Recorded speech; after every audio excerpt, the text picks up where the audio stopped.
मेहर चैतन्य जी महाराज की जय बाबा जय गुरु। करुणाकरा मा हृदयेश्वरा माता समेतुंडवै मम्मेलुट कोरकै भुवि वेलसेवा गुरुदेवा सद्गुरुदेवा गुरुदेवा सद्गुरुदेवा करुणाकरा मा हृदयेश्वरा माता समेतुंडवै मम्मेलुट कोरकै भुवि वेलसेवा गुरुदेवा सद्गुरुदेवा गुरुदेवा सद्गुरुदेवा इति बादలను బాప ఇలకేగినా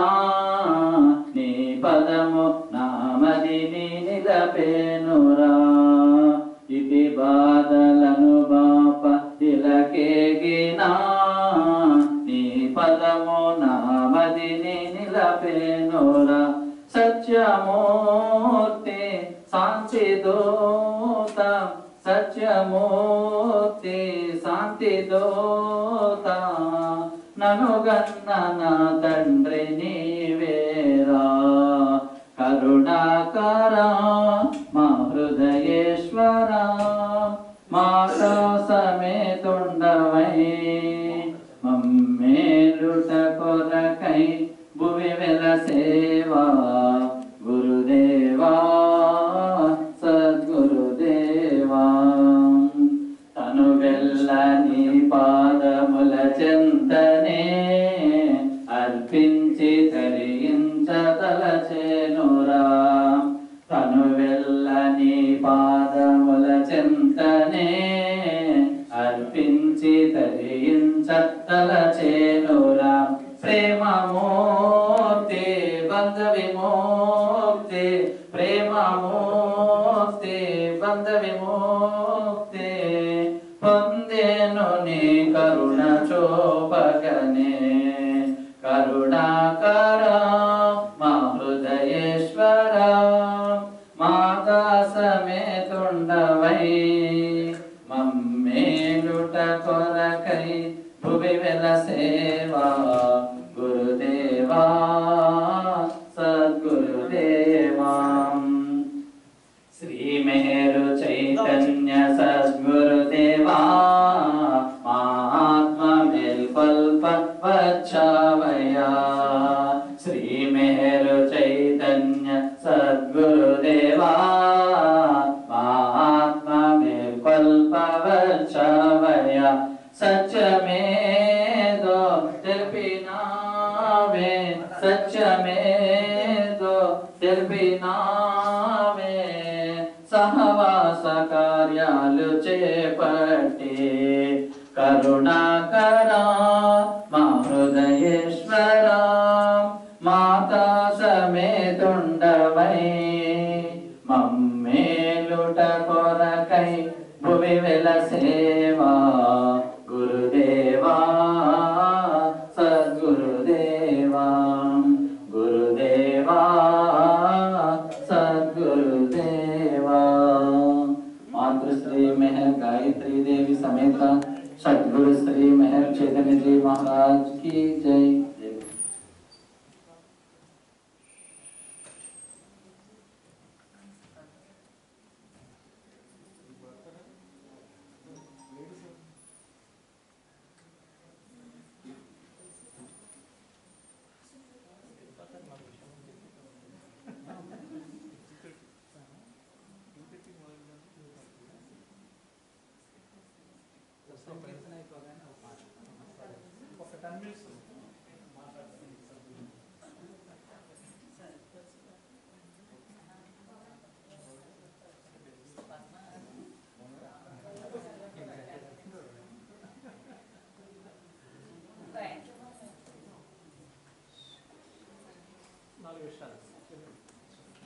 That is a comfort count.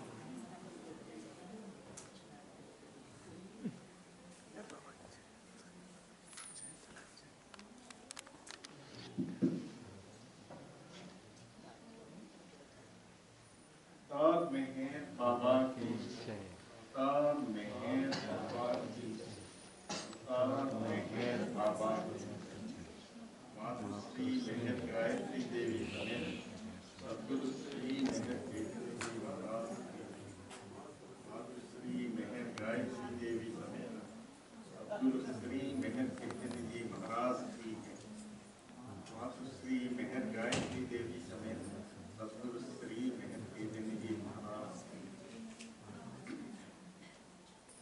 అందరికీ జై బాబా.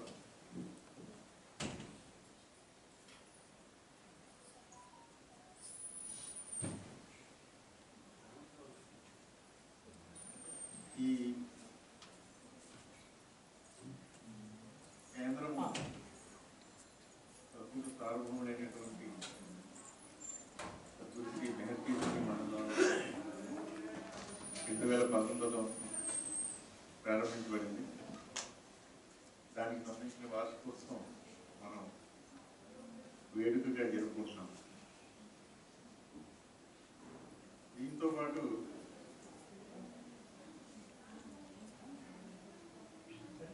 సద్గురువుల కార్యక్రమం విశేషం అనేది మనకి మామూలుగా తెలియబడేది కాదు. ఈ కేంద్రం ప్రారంభింపబడినటువంటి రోజు యావత్ ప్రపంచము పర్వదినంగా, పండుగ దినంగా, ఆధ్యాత్మిక విశిష్టత కలిగి ఉన్నటువంటి మహాశివరాత్రి పండుగగా జరుపుకుంటారు. సాధారణంగా సాంప్రదాయకులు కానీ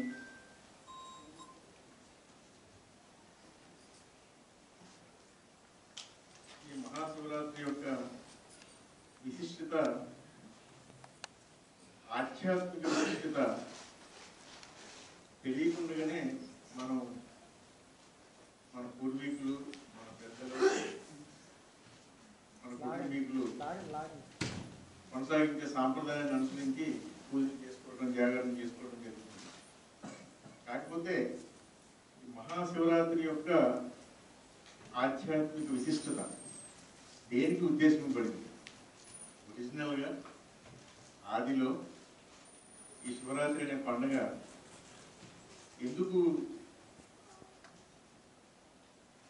పండగ కాకుండా వ్యక్తి యొక్క, ప్రతి మానవాత్మ యొక్క ఆధ్యాత్మిక గమ్యాన్ని చేరడానికి ఎంత విశేషమైనటువంటి దైవీ క్రియలో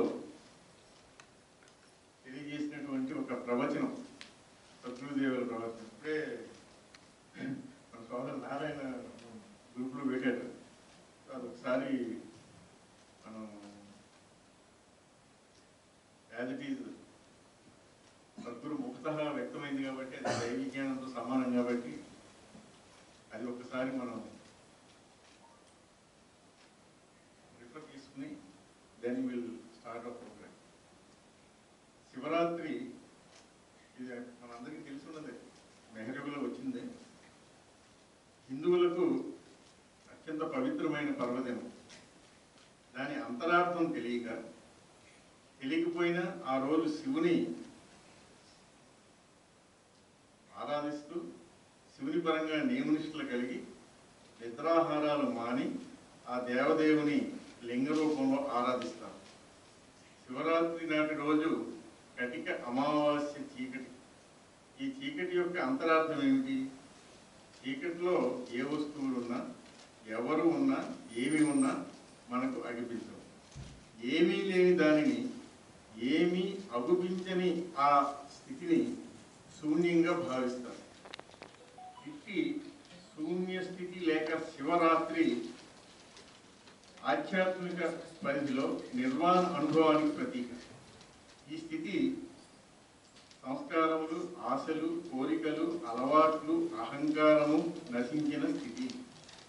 నేను శరీరమును, మనస్సును, ప్రాణమును కాదు అనే స్థితి. దైవానుభూతి పొందాలని తప్పించే సాధకుడు భౌతిక, సూక్ష్మ, మానసిక చైతన్యములను అధిగమించిన తర్వాతనే ఈ చీకటి లేక నిర్వాణ అనుభవం తాత్పర్యం. ఇటు సృష్టి యొక్క అనుభవం కానీ అటు దైవం యొక్క అనుభవం కానీ లేని అనంతమైన నిరామయ స్థితి. ఇటు అనుభవంలో అహమస్మి, నేను మాత్రమే ఉన్నాను అనే స్థితి యొక్క అనుభవం మాత్రం ఉంటుంది. సచ్చిత్ ఆనంద స్వరూపము, సర్వజ్ఞత్వము, సర్వవ్యాపకత్వములతో కూడి పరిపూర్ణమైన ఎరుకతో ఉన్నటువంటి దివ్యానుభవము పరమాత్మ స్థితి. ఈ పరమాత్మ స్థితి అందే పరబ్రహ్మం యొక్క అనుభవం వ్యక్తీకరించడం సాధ్యము కాగలదు. పరమాత్మ స్థితి వ్యక్త స్థితి, శక్తి జ్ఞాన ఆనందముల అనుభవైక వేద్యము. అటు పరబ్రహ్మం యొక్క ఇటు మాయ యొక్క పూర్ణ ఎరుక కలిగిన పరమాత్మ స్థితి నుండియే జీవుని అనుగ్రహించి తన గమ్యము చేర్చుట సాధ్యము కాగలదు. ఈశ్వర సంబంధమైన ఈ పరమాత్మ స్థితి సృష్టి స్థితి లైకారకత్వ అనుభవ స్థితి. ఈ స్థితినే సద్గురు స్థితి అని, జీవన్ముక్త స్థితి అని కూడా అంటారు. సృష్టించే బ్రహ్మగా, పోషించే విష్ణువుగా, లయం చేసే ఈశ్వరుడుగా మూడు పాత్రలు ఎరుకతో వహించేది ఆ ఏకైక పరమాత్మయే. ఆయనయే ప్రప్రథమ ఆత్మ, ఆయనయే ఆ ప్రథమాత్మయే ప్రప్రథమ అవతార్, శివస్వరూపుడు, ఈశ్వరుడు. ఇట్టి శివస్వరూపుడైన భగవంతుడు మానవ రూపధారి అయి భూమిపై అవతరించి మౌన ముద్రాంకితుడై శివతత్వ రహస్యమును జ్ఞాన రూపమును ప్రబోధించునని కృష్ణ యజుర్వేదీయ దక్షిణామూర్తి ఉపనిషత్తులో తెలుపబడింది.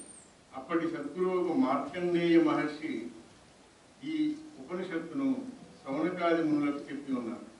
దక్షిణ అనగా పరమాత్మ సంబంధమైన ఎరుక లేక దైవీ జ్ఞానము. ఆ జ్ఞానమును వ్యక్తము చేయవాడే దక్షిణామూర్తి. అతడే శివుడు, శివస్వరూపుడు, అవతార పురుషుడు, అంతర్యామి. దక్షిణామూర్తి అనే నామము ఒక ప్రత్యేక రూపమునకు చెందినది కాదు. అది అవతార స్థితి యొక్క అనుభవాన్ని వ్యక్తీకరించడం చెప్పిన నామం. పరమాత్మ మౌనాన్ని ధరించి అవతరించినాడని మార్కండేయ మహర్షి ఆనాడు తెలియజేసినాడు. అప్పటికే అవతరించి ఉన్నాడు అంటే సద్గురుల దివ్యానుభవంలో భూత భవిష్యత్తులు ఉండవు, నిత్య వర్తమానమే ఉన్న కారణం చేత ఆయన దివ్యానుభవంలో దక్షిణామూర్తి లేక అవతార స్థితి అవతరించనని ప్రకటించి ఉన్నారు.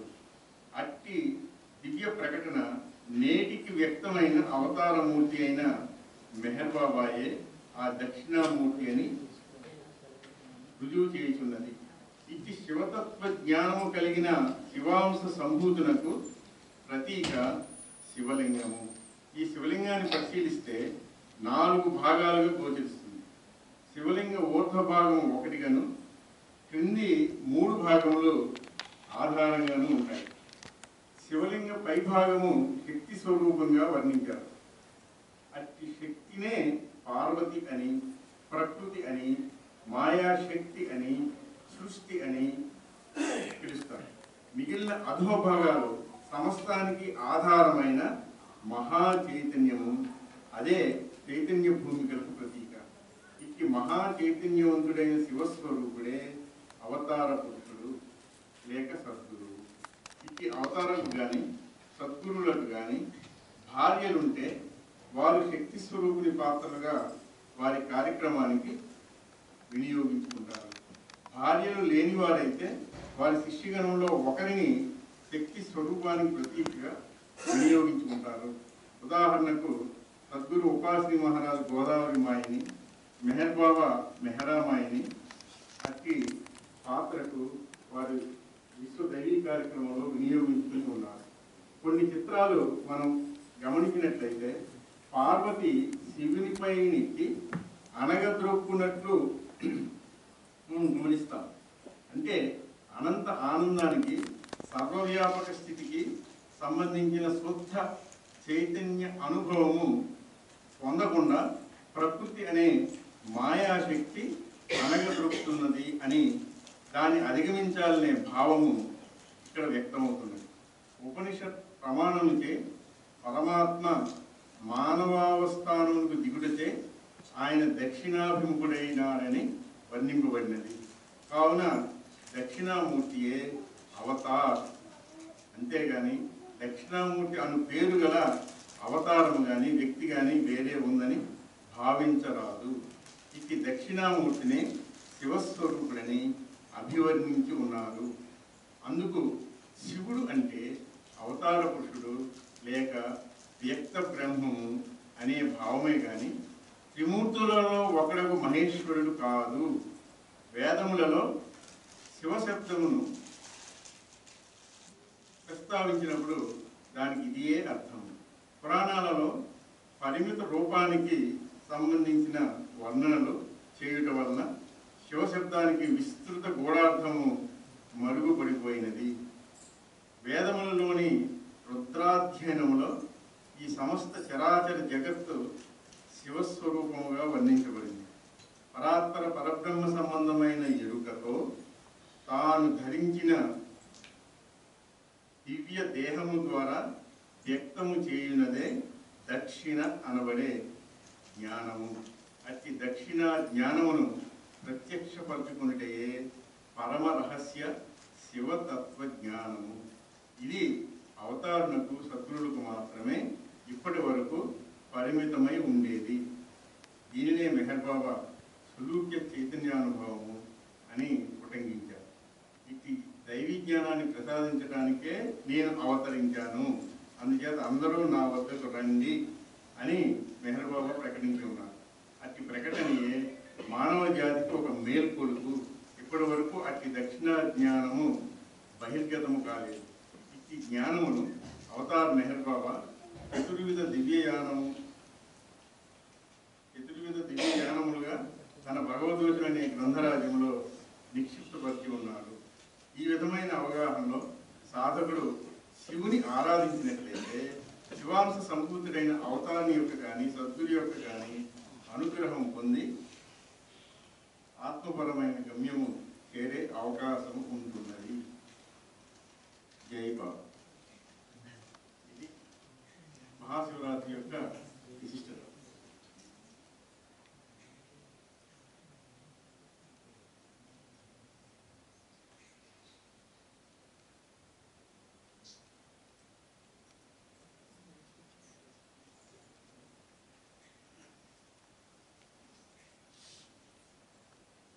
సంధ్య కార్యక్రమం శ్రీనివాస్కే లేదు. మనం ఏమి అండర్స్టాండ్ చేసుకున్నాం మనం ఒకసారి వ్యక్తం చేసుకోగలమా?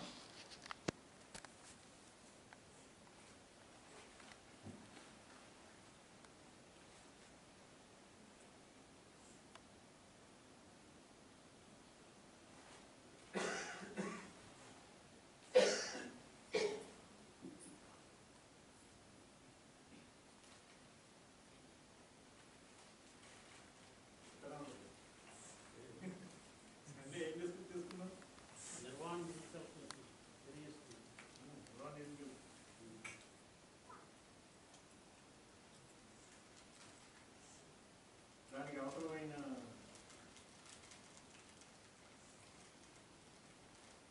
ఈ మహాశివరాత్రి యొక్క ఆధ్యాత్మిక విశిష్టత మనం అండర్స్టాండ్ చేసుకుంటే ఆ నిర్వాణ నిర్వికల్పనే రెండుగా లేని ఏకమైన అనంతమైన చైతన్యం యొక్క అనుభవ స్థితి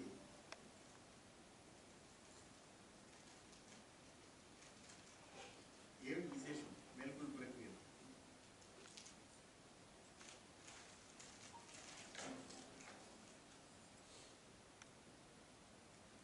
గతంలో తాను చేసిన ప్రయాణానికి సంబంధించిన అనుభవ స్థితులు ఏది విస్మరింపబడకుండా వాటి యొక్క అవసరము లేని స్థితిలో అది నిక్షిప్తపరుచుకుని వస్తువుగా లేమితనముగా వ్యక్తమై సమస్తముగా అనుభవింపబడిన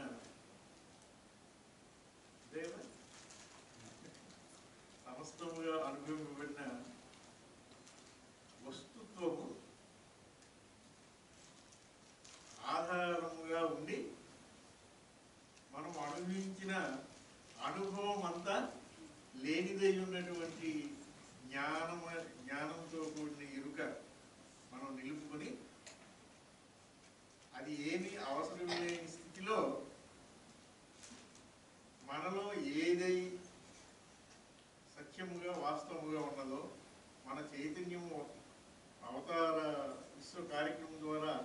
ఏ నిర్వాణ స్థితికి చేర్చబడి ఉన్నదో ఆ నిర్వాణ స్థితితో మన జీవ చైతన్యము లేదా అనంత చైతన్యముగా పూర్తి స్వేచ్ఛతో ఏ పరిమితులతోటి పరిమితం కాకుండా ఏ ఆటంకములు లేకుండా పూర్తి స్వేచ్ఛతో వ్యక్తమయ్యే అనుభవ స్థితి నిర్వాణం కలిగి.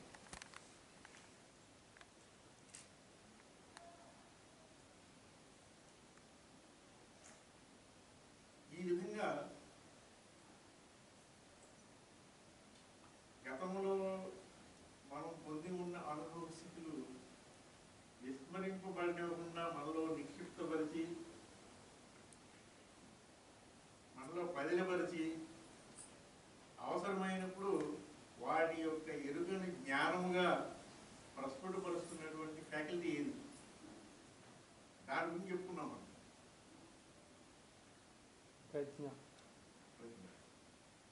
ఒక్క శశీరుడైనటువంటి సద్గురువుచే అనుగ్రహింపబడే డివైన్ ఫ్యాకల్టీ అంటే ఆత్మపరమైనటువంటి ఫ్యాకల్టీ. ఈ ప్రజ్ఞ వ్యక్తం అవ్వాలంటే మన జీవ చైతన్యం ఏ స్థితిని పొంది ఉండాలి? మినిమం సంస్కార బంధం నుండి విడుదలే సంస్కార స్థితులుగా వ్యక్తమవుతున్న అజ్ఞానం యొక్క రహస్యాన్ని ఛేదించిన సందర్భంలో 5వ చైతన్య భూమికలో మాత్రమే ఇది అనుగ్రహింపబడుతుంది సద్గురు చేత. అది వినియోగపడే సమర్థత ఆ చైతన్యం కలిగి ఉంటుంది. మనకి తెలుసున్న చైతన్య భూమికి సంబంధించిన ఫ్యాకల్టీస్ ఇన్సైట్, అంతర్దృష్టి, ఇల్యూమినేషన్, అంతర్ప్రకాశము, తర్వాత అంతఃస్ఫురణ. ఈ అంతఃస్ఫురణ అనేది it's not treated as faculty of understanding. అదొక దైవీ వరము. అవతార పురుషుని కార్యక్రమం ద్వారా ఏ అవతార చైతన్యం మనలో అవతార అస్తిత్వంగా చేరి ఉన్నదో ఈ అవతార అస్తిత్వం యొక్క వ్యక్తీకరణలో ఆయన తెలుసుకోవాలి, ఆయన మేల్కొనాలి, ఆయన అనుభవించాలి అనుకునే స్థితులన్నింటినీ పూర్తి జ్ఞానంతో గుర్తింపజేసి వ్యక్తీకరింపజేసి అనుభవింపజేయగలిగే direct gift from God divine self to defined self, human self. అది ఇంక్లూషన్. ఇప్పుడు ఇక్కడ ఈ ప్రజ్ఞ యొక్క విశేషం ఏమిటంటే గతంలో ఏ చైతన్య స్థితి మనం కలిగి ఉన్నామో ఆ చైతన్య స్థితిని విస్మరింపనీయకుండా దాని యొక్క లిమిటేషన్స్, దాని యొక్క ప్రయోజనం సిద్ధింపజేసి ఆ ప్రక్రియలో దానికి సంబంధించిన స్థితిగతులు ఏ రహస్యము ఏ దాపరికము లేనంత అవేర్నెస్ లో మానవాత్మ నిలిపి నెక్స్ట్ స్టెప్ లోకి తీసుకెళ్తాం. లైక్ మనం ఎగ్జాంపుల్ చెప్పుకున్నది ఏంటంటే వేకువ అనుభవ స్థితి నుండి నిద్రావస్థలోకి వెళ్ళినప్పుడు ఈ వేకువ అనుభవం అనేది లేదైపోతుంది. వేకువ అనుభవం లేదవుతుంది కానీ వేకువ అనుభవానికి అవకాశం ఇచ్చినటువంటి చైతన్య స్థితి ఏదైతే ఉందో అది లేని అవ్వట్లేదు. అది వస్తువుగా సబ్స్టెన్స్ గా ఉండి దాన్ని బేస్ చేసుకుని వ్యక్తమైన వేకువ అనుభవము లేదైపోతుంది.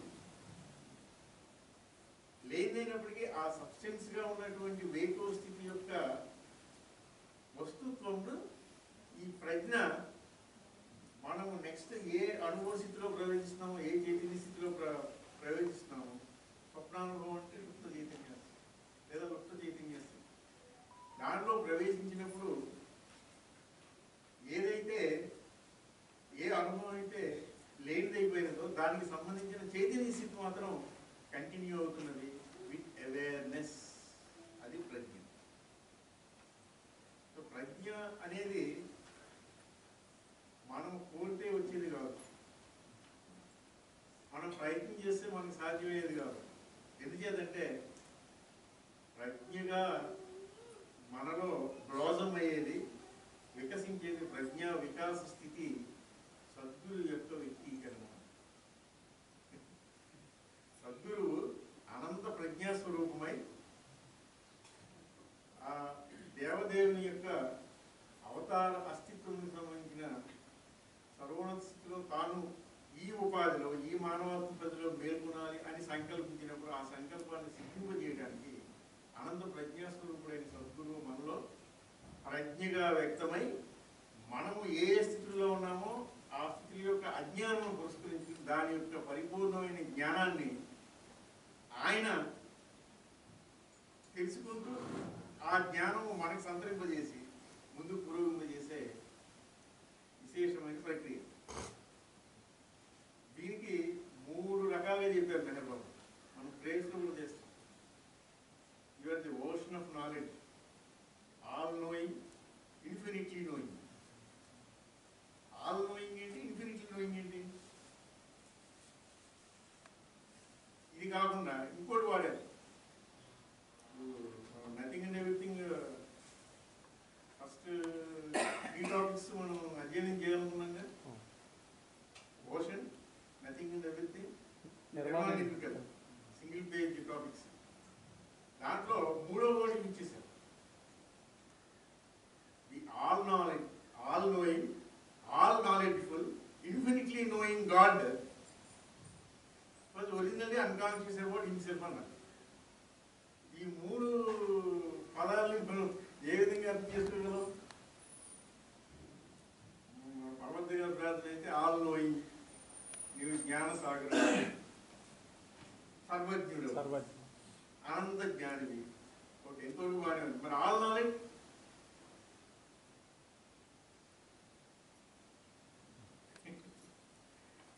దాని యాప్ తెలుగులో చూస్తే శూన్యం సర్వం చూసి తెలుస్తుంది. అదే అనంత ప్రజ్ఞ. ఈ అనంత ప్రజ్ఞ యొక్క వ్యక్తీకరణలో మానవాత్మ పరిధిలో ఉన్నటువంటి భగవంతుడు సమస్త విజ్ఞాని అవుతున్నాడు.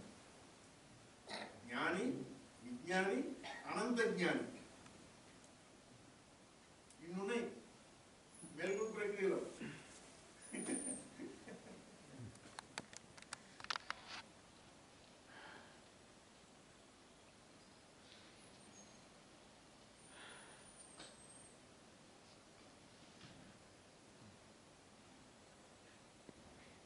ఇది మేము ప్రతి ఆదివారం జరుపుకునే సమీక్షా కార్యక్రమాల్లో గత ఆదివారం డిస్కస్ చేసుకున్న టాపిక్.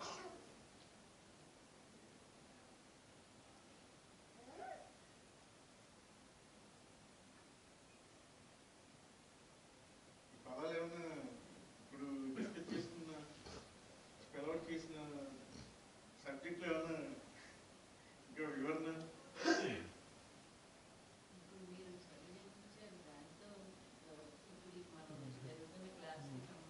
ఉంది, అందుకనే టచ్ చేశాను. గత ఆదివారం మనం చర్చించుకున్న విషయం అంతా దీంతో లింక్ అయ్యి ఉంది. ఏ విధంగా?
వెంపడాడకూడదు.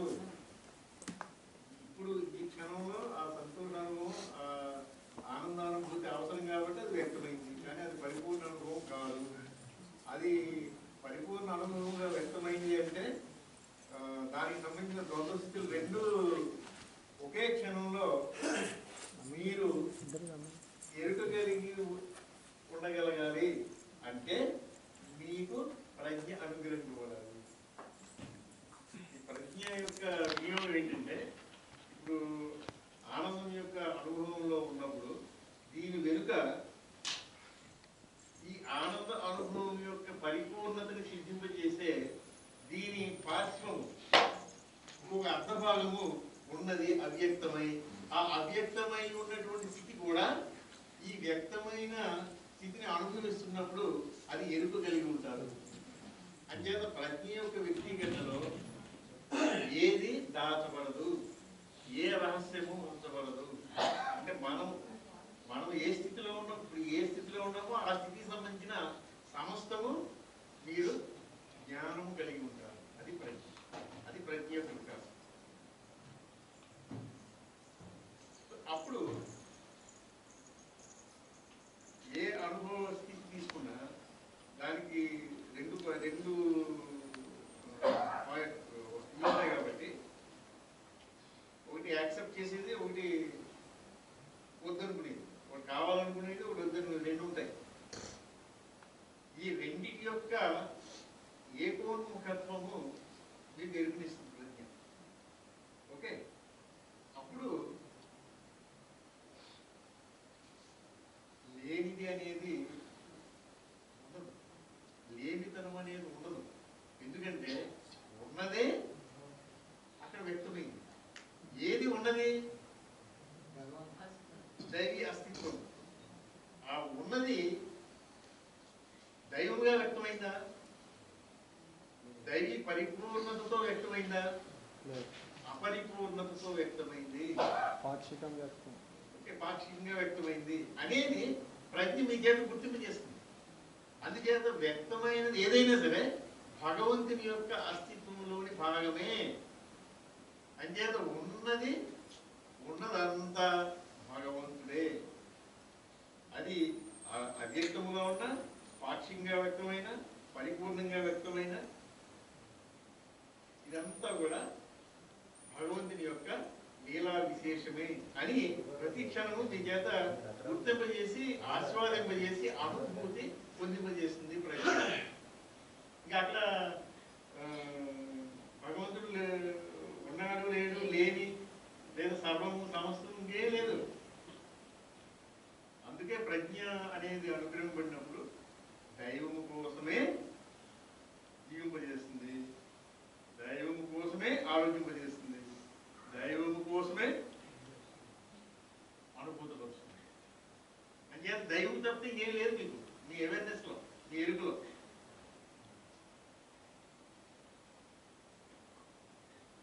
అటువంటి ప్రజ్ఞాయుతమైనటువంటి విశేషముతో ఎప్పుడైతే సద్గురువు నీ అంతర్ముఖత్వపు సాధనా ప్రక్రియలో ఆయన సూచించిన విధంగా మనం చేసే ప్రయత్నాన్ని పురస్కరించుకుని ఆయన ప్రజ్ఞాస్వరూపమై వ్యక్తమవుతున్నాడు మనలో.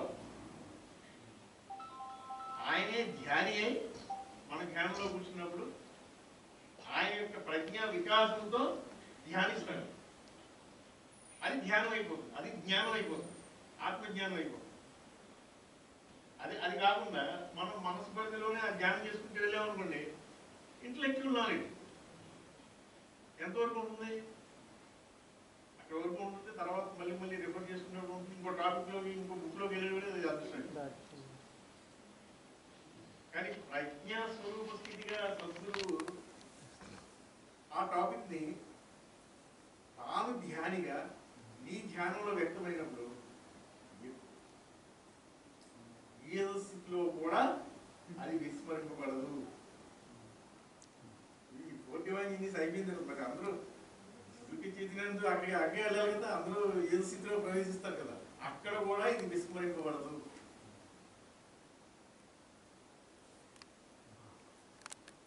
ఇది ఒక్క సద్గురువు మాత్రమే అనుగ్రహించే ఫ్యాకల్టీ.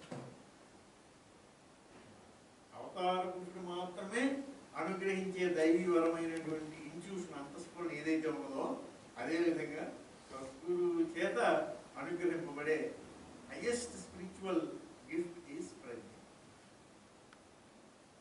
ఈ ప్రజ్ఞ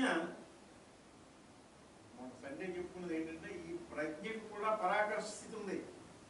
ఇది పర్పెచువల్ కాదు. ఈ ప్రజ్ఞ కూడా నిర్మాణ స్థితిలో ప్రవేశించేటప్పటికి ఇంకెక్కడ లేనిది లేదు. అది సత్యయుతమైన లేని రియల్ నథింగ్. ఆ రియల్ నథింగ్ అనేది భగవతుని యొక్క సర్వంలో భాగమై ఉంది. ఇంకా లేని అసత్యం అనేది లేదు. అంచేత ప్రజ్ఞ యొక్క అవకాశం కానీ అవసరం కానీ నీకు లేదు కాబట్టి అది నీలో పదిలపరచబడుతుంది. ఎక్కడికి పోదు. ఫ్యాకల్టీ ఎక్సెప్చువల్ ఫ్యాకల్టీ కదా. మరి ఏమవుతుందంటే ఎప్పుడైతే చైతన్యం యొక్క ఎరుకతో నిర్మాణ స్థితిలో ప్రవేశించేటప్పటికి అది అనంత చైతన్యం యొక్క వ్యక్తీకరణగా అవుతున్నదో ఈ ప్రజ్ఞ కూడా అనంతమైనటువంటి పరిధిలో ఆల్ నాలెడ్జ్ గా నీకు వినియోగపడుతుంది. అనంత ప్రజ్ఞ అది ఆల్ నాలెడ్జ్. సకల జ్ఞానము, సంపూర్ణ విజ్ఞానము, అనంత ప్రజ్ఞా స్వరూపం ఇన్ని ఉన్నాయి. ఈ ప్రజ్ఞ యొక్క అనుగ్రహంతో మానవాత్మ పొందే దైవీ సార్థకత్వం ఏంటంటే ది రియల్ డివైన్ ఫుల్ఫిల్మెంట్. మానవాత్మ సిద్ధింప చేసుకునేది ఆల్ ది 3-pronged అటాక్. అందుకే ఇచ్చేసారు భగవంతుని యొక్క త్రిముఖపు వ్యూహం అన్నమాట. సకల జ్ఞానము, సంపూర్ణ విజ్ఞానము, అనంత ప్రజ్ఞా స్వరూపం 3 వర్డ్స్ ఇచ్చేసారు. అసలు ఎందుకు ఇందా ఇలా యూజ్ చేస్తున్నారు? All knowing, infinitely knowing, all knowledge.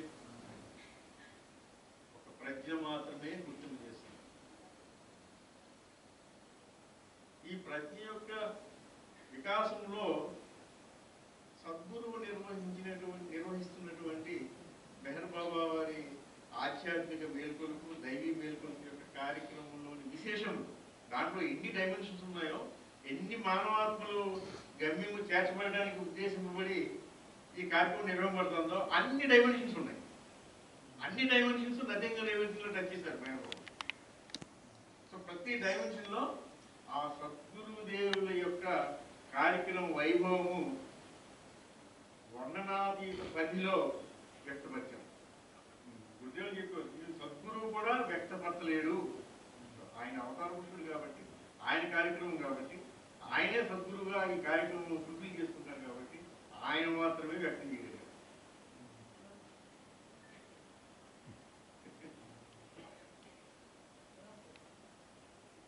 అటువంటి ప్రత్యేక సహితం పరాకాష్ఠ స్థితి ఉన్నది, శిఖర స్థానం ఉన్నది, శిఖరాగ్రం ఉన్నది. అదే మనం తెలియజేస్తున్నాం. ఆరోగ్యతని భూమి యొక్క పరాకాష్ఠ స్థితి. మామూలుగా ఆరోగ్యం కంటే ఐక్యతం ఉంటాం. అక్కడ ఇంకా చాలా ఉందంటారు. ఎందుకంటే ప్రజ్ఞ యొక్క వికాసంలో తెలియబడినది ఏది ఉండకూడదు.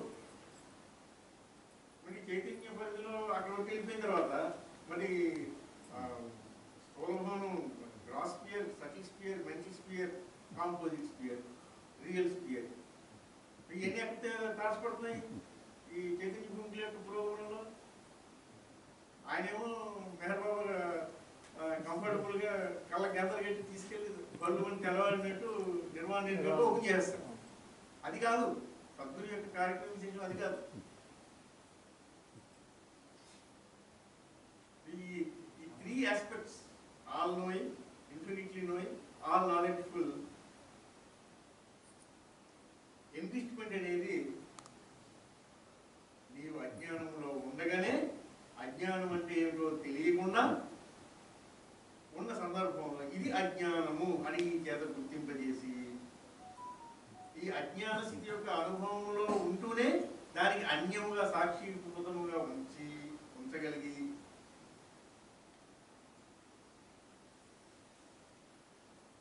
తర్వాత దీనికి ఆ అజ్ఞానముగా ఆ పాక్షిక పాక్షిక స్థితిలో వ్యక్తమైనటువంటిది అజ్ఞానం కాదు, దైవీ జ్ఞానం, నీ ఆత్మజ్ఞానం, సంపూర్ణమైన అనంత విజ్ఞానం. అది ఇక్కడ అవసరానుగుణంగా నీ కర్మ యొక్క అనుభవం కోసం అపరిపక్వమైన స్థితిలో అపరిపూర్ణముగా పాక్షికముగా వ్యక్తమైనప్పటికీ అది ఎప్పుడూ దైవజ్ఞానమే అని ప్రజ్ఞ గుర్తింపు చేస్తుంది. ఇటువంటి ప్రజ్ఞ యొక్క పరాకార స్థితిలో తాను చేరి ఉన్న శిఖర స్థానం నుండి నెక్స్ట్ ఏమిటి, డివైన్ థ్రెషోల్డ్లోకి ఎంటర్ అవ్వాలి. కానీ మధ్యలో ఈ మెంటల్ స్పియర్కి ఆ రియల్ స్పియర్కి మధ్యలో 7 హయ్యర్ సబ్ స్పియర్స్ ఉన్నాయి, కాంప్లెక్స్ స్పియర్స్ ఉన్నాయి. మరి అది కూడా ప్రజ్ఞ యొక్క వికాసం పరిపూర్ణమైతే దాని యొక్క విజ్ఞానం కలిగి ఉండాలి. దాన్ని అది లేకుండా రియాలిటీలో ప్రవేశించి రియాలిటీ అయిపోయి కూర్చుంటే సరిపోదు.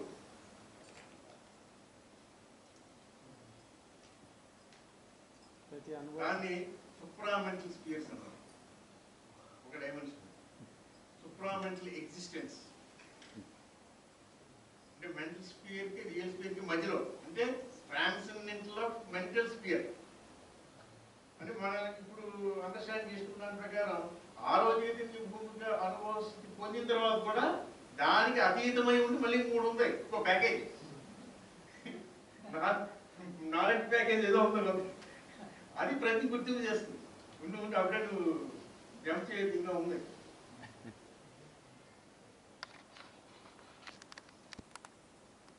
ఎందుకంటే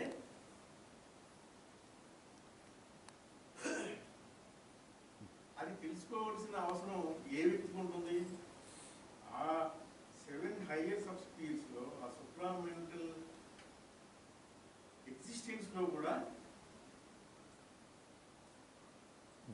ఉన్నటువంటి అనేక ఆత్మలు ఉన్నాయి. ఆ ఆత్మలు పొందిన అనుభవ స్థితులు ఏమిటి, వాటి యొక్క స్థితిగతులు ఏమిటి, వాటి యొక్క జ్ఞానం విజ్ఞానము తను కలిగి ఉండాలి.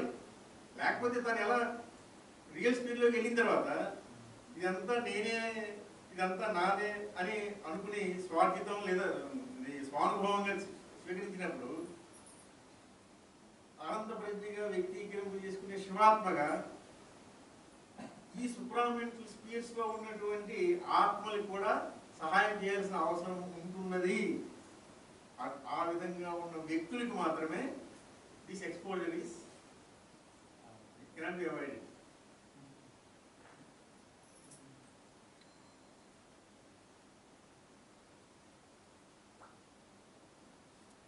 అందుకే శివలింగం యొక్క ప్రతీక మనకు తాత్పడే, మనం చూడగలిగే, మనకు గోచరింపబడే ఊర్ధ్వ భాగం ఏదైతే ఉందో అది ఓన్లీ పావు భాగమే. అది మాయాశక్తికి సంబంధించినది, సృష్టి యొక్క అనుభవాలకు సంబంధించినది. అందుకే అది స్థూలత్వముగా లేదా నీ చైతన్య స్థితి సూక్ష్మ చైతన్యంగా ఉంటే అది వాయు స్థితిగా, అది మానసిక చైతన్య స్థితి నువ్వు కలిగి ఉంటే దాన్ని అజ్ఞానంకు ప్రతీకగా నువ్వు స్వీకరించగలుగుతావు. దానికి ఆధారమై ఉన్నటువంటి ఇంకా మూడు పాళ్ళు ఆ లింగం యొక్క స్థితి అంతర్నిహితమై ఉంది, అంతర్భాగమై ఉంది మనలో. అది చైతన్యం యొక్క పరిపూర్ణమైన అస్తిత్వము. ఈ ఆత్మ యొక్క అస్తిత్వము వ్యక్తమైనటువంటి చైతన్యము ఆత్మ. అదేం తెలియదు, అంతర్ముఖమై అంతర్నిహితమై ఉంది. సో మనలో అంతర్నిహితమై ఉన్నదాన్ని మనం తెలుసుకోవాలంటే మనం అంతర్ముఖం. అది ఎక్కడ ఉందో అక్కడికి వెళ్ళాలి. ఆ ప్రయత్నంలో సహకరించేదే ప్రజ్ఞ. ఇదేం అవసరం లేకుండా చక్కగా visualize yourself as drop or the soul, happy. ఆ డ్రాప్ ఆర్ సోల్ ఏ చైతన్య స్థితిలో ఉందో ఆ చైతన్య స్థితి యొక్క పరిపూర్ణత పొందేస్తుంది అంతే, మిగిలిన దానికి అవసరం లేదు. ఆరో చైతన్యం కంటే భగవంతుని యొక్క వాస్తవ అస్తిత్వ స్థితి అనంత దైవీ చైతన్య స్వరూపమై తాను దర్శనీయ అనుభూతి పొందుతూ ఆ ఇంటెన్సిటీలో ఆ తీవ్ర తపనతో మిగిలి ఉంటుంది. ఈ మిగిలినవి ఈ సూక్ష్మ చైతన్య స్థితి, ఈ స్థూల చైతన్య స్థితి, దీనికి ముందు ఫార్మేటివ్ స్టేజ్ లో ఉన్న చైతన్య స్థితులు ఇవి ఏమీ తెలియబడవు. కంటిన్యూటీ మెయింటైన్ చేసుకోవాల్సిన అవసరం లేదు. కానీ ఇప్పుడు మెహర్ బాబా మానవాత్మల మేలుకొల్పే ప్రక్రియలో ఆయన దివ్య వాంఛితం సోల్ డ్రాప్ గా మేలుకొల్పాలి. సోల్ డ్రాప్ ఆత్మ బిందువుగా నువ్వు ప్రయాణం చేసి నువ్వు ఏ స్థితిలో ఉన్నా, ఏ అవస్థలో ఉన్నా, ఏ చైతన్య అనుభవంలో ఉన్నా దాని యొక్క పరిపూర్ణమైన జ్ఞానము కలిగి విజ్ఞానవంతుడై దాన్ని వినియోగించగలిగే, ఆ జ్ఞానమును వినియోగించగలిగే విజ్ఞానవంతుడు అయి ఉండి నీవు పురోగమిస్తే అప్పుడు నీకు ఆ చైతన్యం యొక్క స్వాధీనత, ఆ చైతన్య స్థితులలో పరిమితమై ఉన్నటువంటి తదితర బద్ధాత్మలకి నీ నుండి సహాయము అందించే సద్గురు యొక్క కార్యక్రమం. దానికోసం ఇది తంట అంత, లేకపోతే హ్యాపీ. సో ఈ సోల్ డ్రాప్ గా చేసే ప్రయాణంలో గతమునికి సంబంధించి ఏది విస్మరింపబడదు. వస్తుత్వములకు సంబంధించినది మాత్రమే. దాని ఛాయగా ఉండి ఆ వస్తుత్వ ఆధారముగా లేమితనమే స్థితిగా వ్యక్తమైన అనుభవం కాదు. ఆ అనుభవం పొందిన తర్వాత అనుభవం అవసరం లేదు.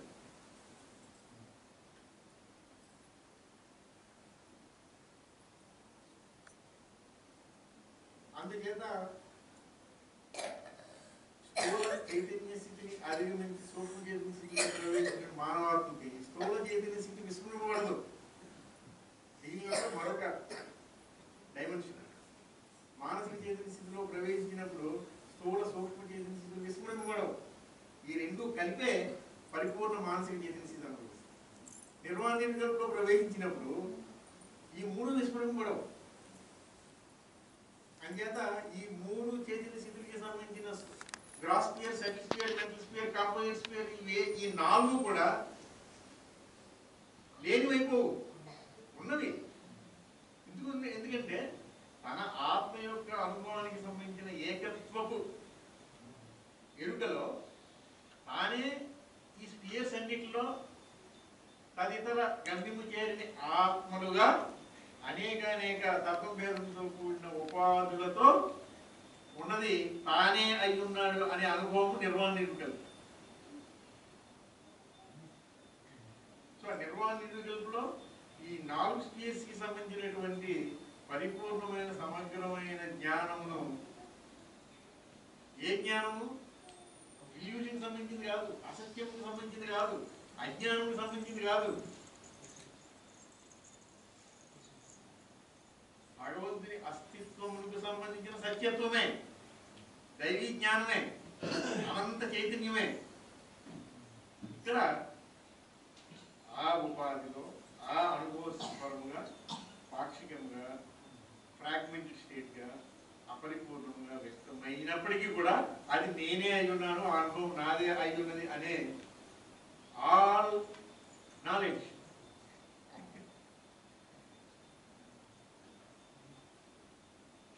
అది శివతత్వ జ్ఞానము. ఆ శివతత్వ జ్ఞానమును అనుభవిస్తూ జీవిస్తున్నటువంటి వ్యక్తి శివాత్మ స్వరూపుడు. ఆ చైతన్య స్థితియే తత్వవిద్య, సులూక్యత్ కాన్షియస్నెస్ మేల్కొల్పు ప్రక్రియలో ఇట్ ఈస్ సూపర్ కాన్షియస్. సులూక్యత్ కాన్షియస్నెస్ అంటే దేర్ ఇస్ ఎ లిమిటేషన్. తత్వవిద్య ఏ ఒక్కరికో తన అనుభవాన్ని సంకల్పింపజేసి ఆయన విరమించుకుంటాడు ఆయన ప్రయాణం. సూపర్ కాన్షియస్నెస్ లో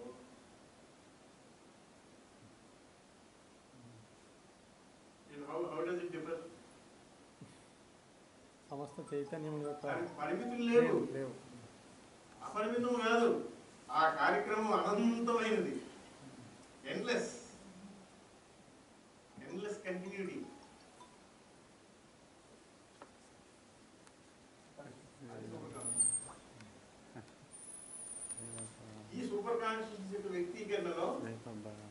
ఎంతటి ఉన్నతమైన అనుభవం పొందాడంటే తాను తృతీయ దివ్యయానం పూర్తి చేయకపోయినా తాను సద్గురువుగా వ్యవహరించబడలేడు. ఎందుకంటే తృతీయ దివ్యయానం పూర్తి చేయలేదు. నిర్వాణ నిర్గలతోనే సూపర్ కాన్షియస్నెస్ యొక్క వినియోగం స్టార్ట్ అయిపోయింది. కానీ సులుకెట్ కాన్షియస్నెస్ యొక్క అనుభవం ఉంటున్నాడు. క్రియేషన్ కాన్షియస్నెస్ దైవీ చేతిని అంతా ఏకీకృతం అనర్చుకుని Shivatma స్వరూపుగా వ్యక్తమైపోయాడు. At the same time సద్గురువుగా వ్యవహరింపబడడానికి తనకి దైవీ సమర్థత లేకపోయినా ఇంకేదంటే తృతీయ దివ్యానం పూర్తి చేయలేదు కాబట్టి అయినప్పటికీ సద్గురు నిర్వహించే విశ్వ కార్యక్రమంలో విశ్వ దైవీ కార్యక్రమంలో తాను భాగస్వామిత్వం పొంది సద్గురువు నిర్వహించే కార్యక్రమంగానే తాను నిర్వహిస్తాడు, సద్గురువుగా కాదు. ఇది మన ప్రవచనాల్లో వచ్చింది. సూపర్ కాన్షియస్నెస్ యొక్క విశేషం ఏంటంటే నువ్వు సద్గురు ఎప్పుడు కాలేవు. ఎందుకంటే థర్డ్ డివైన్ నువ్వు కంప్లీట్ చేయలేదు. అలా 5గురికే పరిమితం కుతుబీర్ కాన్షియస్నెస్. కానీ సద్గురు నిర్వహించే దైవీ కార్యక్రమం ఎంత దైవీ సమర్థతతో డివైన్ ఫ్యాకల్టీస్ ఆయన నిర్వహిస్తారో అదే సమర్థత నువ్వు కలిగి ఉంటావు. అనంతముగా కాదు, నీకు అప్పగించబడిన కార్యక్రమ పరిమితి వరకు. సో అది నిర్వహించినప్పుడు సద్గురు యొక్క కార్యక్రమ అనుభవ స్థితికి నీ అనుభవ స్థితికి భేదము లేదు. కానీ నువ్వు సద్గురువు కాదు. 14th వాల్యూమ్ 15th వాల్యూమ్లో పదే రిపీట్ చేశారు దాన్ని. అది సూపర్ కాన్షియస్నెస్.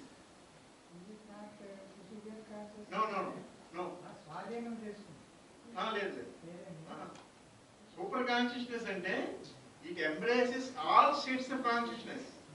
ఎందుచేత ప్రజ్ఞ ద్వారా పొంది ఉన్నాడు కాబట్టి, ప్రజ్ఞ విశేషం చేత ప్రజ్ఞ యొక్క పరిపూర్ణ వికాసంతో తాను ఆ సూపర్ కాన్షియస్నెస్ యొక్క అనుభవంలో ప్రవేశించాడు కాబట్టి ఈ ఆది నుండి ఇప్పటి వరకు తాను పొంది ఉన్న చైతన్య స్థితులు అన్నీ తన స్వాధీనంలో ఉంటాయి.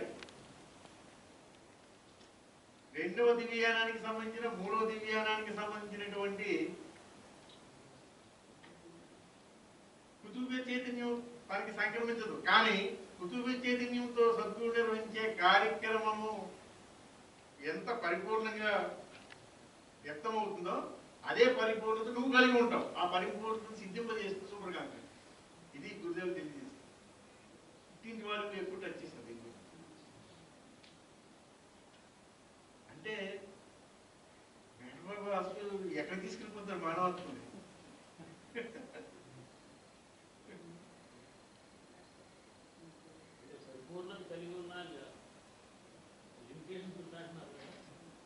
తన కార్యక్రమం పరిధిలో లిమిటేషన్. ఈ కార్యక్రమం ఇక్కడ ఒక పర్టికులర్ ఫేజ్ ఆఫ్ వర్క్ నిర్వహింపబడింది అనుకోండి, అది సద్గురు స్థాయిలోనే నిర్వహింపబడుతుంది. కానీ కుతుబీర్ కాన్షియస్ లేదు తనకి. అందుచేత తాను అనంతమైన పరిధిలో విశ్వ పరిధిలో చేయలేడు. కానీ అవసరం లేదు.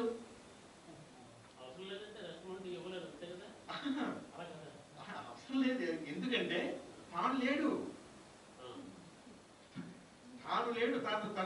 తనుగా ఉనికి కలిగి లేడు. మరి ఎవరిగా ఉన్నాడు? తనలో మేల్కొన్నటువంటి సర్వోన్నత దైవీయ స్థితిలో ఉన్నది సద్గురువుగా. అది సద్గురువు అంటే సద్గురువు కాదు, అది అవతారుడు అంటే అవతారుడు కాదు, పోనీ ఆత్మ అంటే ఆత్మ కాదు. మరి ఎవరు పోయా అంటే ఏకం సత్. అటువంటి దివ్యానుభవంలో తాను మేల్కొనాలి. అటువంటి దైవీ సమర్థతతో కూడి ఉన్న దివ్యత్వ పరిధిలో నేను కార్యక్రమం చేస్తూ ప్రతి మానవాత్మ యొక్క ఉపాధిలో నేను దైవంగా జీవించాలి. అది ఆయన యొక్క దైవీ మేల్కొలు.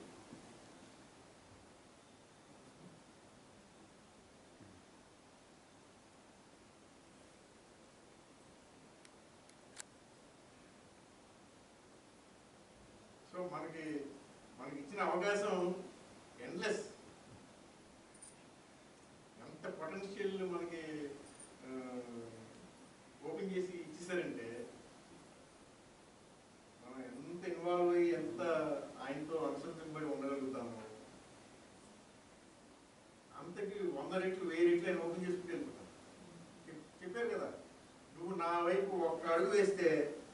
నేను పరుగులు ఎత్తి నీ వైపు 100 అడుగులు వేస్తాను. మామూలుగా నడిస్తే 100 అడుగులు వేయడం కష్టం కదా, మనం ఒక అడుగు వేసిలో ఆయన 100 అడుగులే వేస్తాం అని చెప్పారే.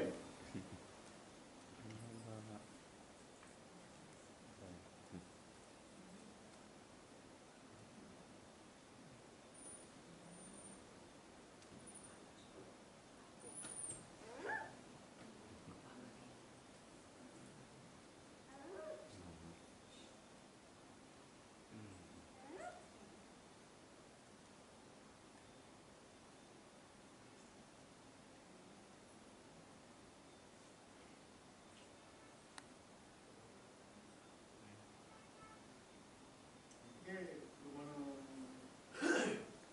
అధ్యయనం చేస్తున్న ప్రవచనంలో ఆ 3 స్టెప్స్ తెలియజేశాం. అసత్యలేమి, లేమితనముగా ఒక స్టెప్ అంటే అజ్ఞానం. అసత్యలేమి, లేమిగా, అసత్యలేమి రియల్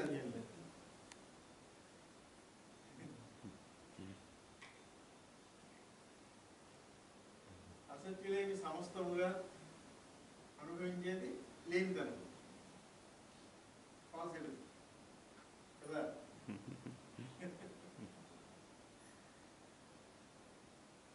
ఎరుకతో ఫాల్స్ ఎఫెక్టింగ్ సంబంధించిన ఈ సమస్త వస్తువులకు సంబంధించిన శరీర ప్రాణ మనస్సు యొక్క వినియోగంతో వాటి తాదాత్మ్యంతో ఉంటూ సైమల్టేనియస్ గా దానికి అన్యముగా ఉండి దానికి పరిమితం కాకుండా ఉండగలిగే సందర్భంలో ఈ అసత్య లేమి, ఈ సమస్తము లేమిగా మాత్రమే మనకి తెలియబడుతూ ఉంటుంది. లేమితనంగా వ్యక్తమైనప్పుడు మన శరీర ప్రాణం తాదాత్మ్యంగా ప్రాతిపాదికము ఇదే సత్యము నిత్యమైన భ్రమ. ఇది లేమి అంటే ఈ లేమితనం సంబంధించినంత మన ఎరుకలో లేనిదిగా మనం నిలుపుకుంటూ ఈ అనుభవ స్థితిలోనే ఉంటూ, ఎందుకు అది దైవం సంకల్పించింది, దైవం అనుగ్రహించిన కర్మస్థితి. అది కాదంటే మనం ఎవరు? అందుచేత దైవం సంకల్పించాడు కాబట్టి, ఆయన అనుగ్రహించాడు కాబట్టి అది నా ప్రయోజనం కోసమే. అది ప్రయోజనం చూడటం మనకెందుకు? ఆయన కావాలనుకున్నాడు, ఆయన అనుభవిస్తున్నారు, ఆయన వ్యక్తం చేసుకుంటున్నాడు అని సాక్షిభూతంగా ఉండలేనప్పుడు లేమితనముగా ఉండదు, లేమిగా ఉంటుంది. దాన్ని నథింగ్, క్యాపిటల్ ఎంతో కూడి నథింగ్, లేకపోతే ఫాల్స్ ఎఫెక్టింగ్. ఇక ఈ లేమి యొక్క సత్యత్వ స్థితి రియల్ నథింగ్ లో ప్రవేశించినప్పుడు ఇదే ఈ అసత్య లేమి అనేది అసత్యము కాదు, లేమి కాదు. ఈ అసత్యం అనేది సత్యము లేదా సత్యత్వ స్థితి అయినటువంటి భగవంతుని అస్తిత్వము పాక్షికముగా, పరిమితముగా, నా ప్రయోజనం కోసం, నా అవసరానుగుణంగా వ్యక్తమైంది తప్ప అది ఎప్పుడు పరిమితం కాదు, అది ఎప్పుడు అసత్యం కాదు. నేను స్వీకరించిన సందర్భాన్ని పురస్కరించి అది అసత్యం అనుకుంటున్నాం, దాని స్థితిగతులు తెలియక. ఇప్పుడు ప్రజ్ఞ అనుగ్రహింపబడినప్పుడు ఏది సత్యము, ఏది అసత్యము, ఏది లేని, ఏది సర్వము.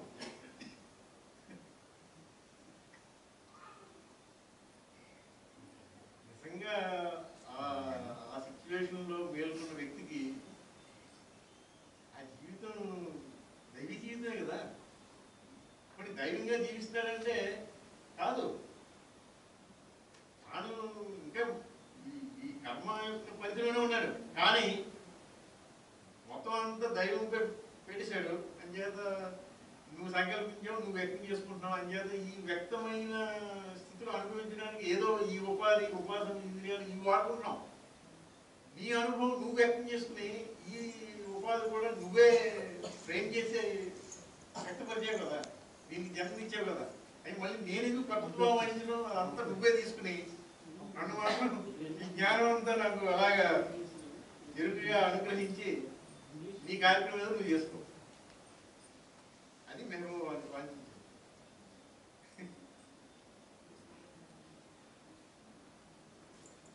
జ్ఞానయుతంగా జీవించు, జ్ఞానయుతముగా నువ్వు కలగను. ఏ కలగంటావో, ఎందుకు అంటావో జ్ఞానం కలుగుతుంది. జ్ఞానయుతంగా నిద్రపో. గాఢ నిద్రలోకి వెళ్ళిన తర్వాత ముద్దు నిద్రేంటి, అసలు అక్కడ ఏం జరుగుతుందో తెలియకుండా నిద్రపోవడం ఎందుకు? మామూలుగా అయితే నిద్రపోవచ్చు, పర్లేదు. కానీ అక్కడ ఏం తెలియకుండా గాఢ నిద్రలో ఉండి వేకువలోకి వచ్చిన తర్వాత మనం అనుకుంటున్నామే ఎంత హాయిగా నిద్రపడిందని. ఆ హాయి అంటే మరి నువ్వు ఆ రహస్యం అంటే ఛేదించాలి కదా. అంచేత జ్ఞానయుతంగా నిద్రపో. ఇది మేము ఒక మన నుండి వాంఛించేది.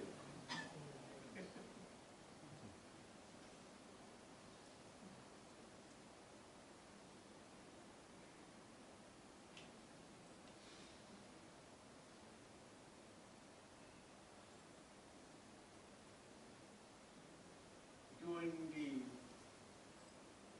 అపార విద్యగా మేబాబా అభివర్ణించినటువంటి ఈ అనంత ప్రజ్ఞాస్వరూప స్థితిని అపార విద్యగా చెప్పారు. అటువంటి అనంత ప్రజ్ఞాస్వరూపమైనటువంటి దివ్యానుభవంలో, సత్యానుభవంలో అలరాడుతున్న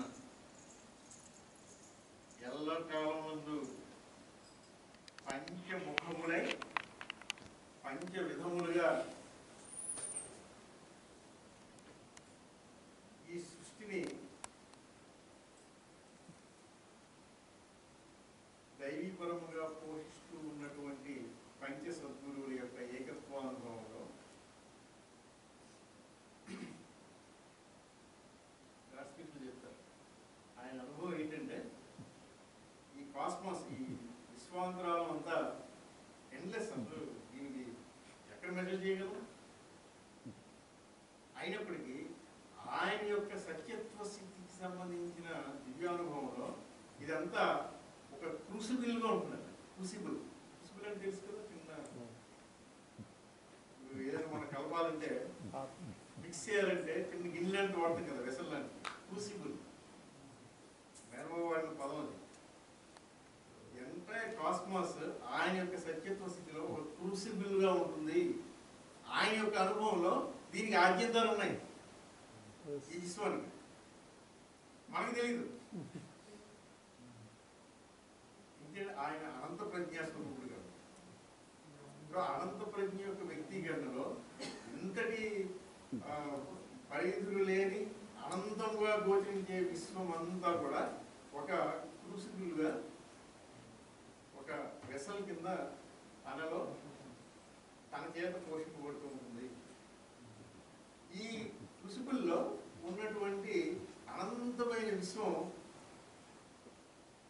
అనంతంగా ఉన్నట్టు, ఆ మూల ఈ మూల ఎన్ని తీసుకున్నప్పుడు దాంట్లో ఈ మూల ఉంటుంది, ఈ మూల ఉంటుంది, ఇక్కడ ఉంటుంది, ఇక్కడ ఉంటుంది, 4 sides 5 sides ఉన్నట్టు అనిపిస్తుంది. కానీ ఆయన యొక్క సత్యత్వ స్థితిని పురస్కరించుకుని ఆయన ఈ విశ్వం అంతటిలో ఏది తీసుకున్నా, ఎక్కడ తీసుకున్నా ఆయనే సెంటర్ ఆఫ్ ది యూనివర్స్, ఆయనే కీబోర్డ్ ఆఫ్ ది యూనివర్స్, మూల విరాట్, ఆయనే సెంటర్. అంటే ఆయన అనుభవంలో ఈ విశ్వంలో ఏది తీసుకున్నా ఈజ్ ఈక్వి డిస్టెంట్, సమాన దూరంలో ఉంటాడు. అది అక్కడెక్కడో ఆ గెలాక్సీ అవతల ఎక్కడో ఉంది, ఈ ఎత్తకి సంబంధించిన ఈ గెలాక్సీ ఇక్కడ ఉంది కాబట్టి ఇది దగ్గర ఉందా దూరం ఉందా, ఈక్వి డిస్టెంట్ తనకి, తన అస్తిత్వం. అందుచేత ఈ విశ్వం అంతటినీ దివ్య ప్రణాళికగా పోషించే బాధ్యత తనకు ఉన్నది కాబట్టి తాను సంకల్పించే, తాను వ్యక్తపరిచే డివైన్ విష్, దివ్యేచ్ఛ ఏదైతే ఉన్నదో ఆ దివ్యేచ్ఛ ఎంతటి సుదూర ప్రాంతమైన ఆ విశ్వానికి ఆవల ఆ కొన ఉన్నదైనా సరే it will have equal impact because ఈ ఈక్వల్ ఇష్టం. ఓకే, అటువంటి సద్గురువుల యొక్క ఏకత్వ స్థితిని రిప్రజెంట్ చేసే ప్లానెట్ ఈజ్ జూపిటర్, గురుగ్రహము. బృహస్పతి అంటే దేవగురు, దేవతలకి దేవుళ్ళకి సహితం దేవగురు అని. సద్గురువు ఈ దివ్యేచ్ఛను వ్యక్తం చేసి సంకల్పించే సందర్భంలో ఈ ప్లానెటరీ ఎగ్జిస్టెన్స్ సంబంధించినటువంటి యాక్సిస్, రివల్యూషన్, మూమెంట్స్, వీటన్నిటిని పురస్కరించుకుని వాటి ప్రభావం అంతా 100% స్వీకరించి సస్టైన్ అవుతున్నటువంటి ఎర్త్ ప్లానెట్ మీద ఉన్న మనందరి పైన కూడా ఉండి తీరుతుంది. ఓకే, ఈ జూపిటర్ అనే ప్లానెట్, ఈ గురుగ్రహం మన గెలాక్సీ తీసుకుంటే సూర్యుడి నుండి 5th ప్లానెట్. దీని విశేషం ఏంటంటే సద్గురు ఈజ్ అన్కంపారబుల్. ఆయన దైవీ శక్తి అపారమైనది, ఆయన దైవీ విజ్ఞానము అవసరం లేదు. ఓకే, ఈ గురుగ్రహం ఇట్ ది లార్జెస్ట్ ప్లానెట్ మన Galaxy and it is the fastest spinning planet.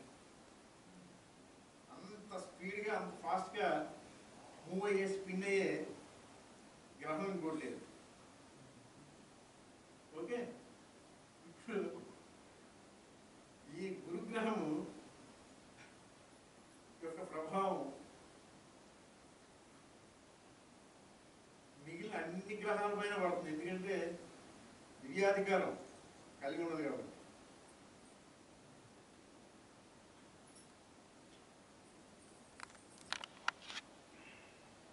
మన జీవన విధానంలో ఈ నక్షత్రాలు, ఈ రాసులు, ఇవన్నీ కాన్స్టలేషన్స్ ఏమి ఉన్నాయి కదా, వీటిని జాగ్రత్తగా పరిశీలిస్తే ఆస్ట్రోనామికల్లీ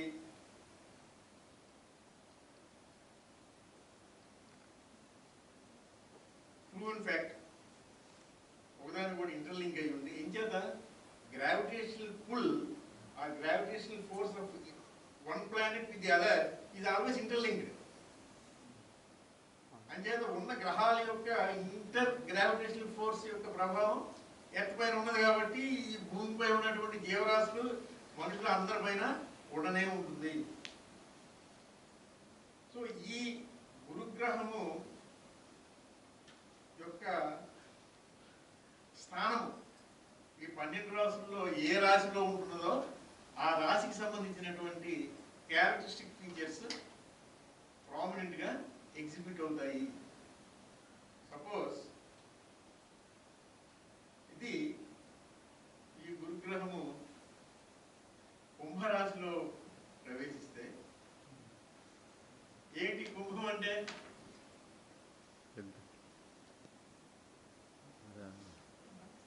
వాటర్, అక్వాటిక్ సంబంధించిన వాటర్ బేరర్.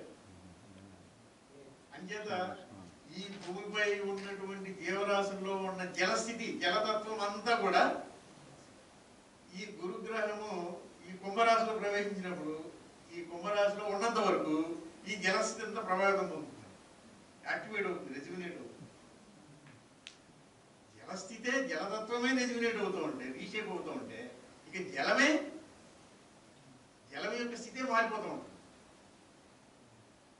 ఓకే, అటువంటి అనూహ్యమైన అనుభవ స్థితి వ్యక్తమవుతున్న ఆ కాల పరిమితిలో ఎక్కడెక్కడ జీవనదులుగా ఉన్నటువంటి ఈ ప్రవాహాలు ఉన్నాయో, అవి 1, 2 ఇవన్నీ సమ్మిళితం అవుతున్నాయో, కాన్ఫ్లుయెన్స్ అవుతున్నాయో, అక్కడ నేరుగా ఆ యాక్సిస్ నుంచి ఆ గురుగ్రహం యొక్క పాజిటివ్ వైబ్రేషన్, పాజిటివ్ అంటే ఏం లేదు, ఉన్నదాన్ని వదిలించుకునే సమర్థత. చెప్పుకున్నాం కదా, లేనిది ఇది లేనిది సుమా. ఎంత ఇప్పుడైతే ఏదో చక్కటి భోజనం చేసాం, అబ్బా హాయిగా ఉంది, మళ్ళీ ఒక 6 గంటలు అయిన తర్వాత మళ్ళీ ఆకలిస్తుంది కదా. ఇలా ఎప్పుడు ఇటువంటి సదుపాయం ఉండాలంటే హాస్యాస్పదం. అలా ఎలా కుదురుతుంది? ఏదో మెహర్ బాబా ఆయన పిలిస్తే మనం అంతా వచ్చాం, అంచేత అతిథులందరికీ చక్కగా విందు భోజనం ఏర్పాటు చేశారు, బాగుంది. ప్రతిసారి ఆకలేసినప్పుడు ఎవరు ఏర్పాటు చేస్తారు? అట్లా సాధ్యం కాదు.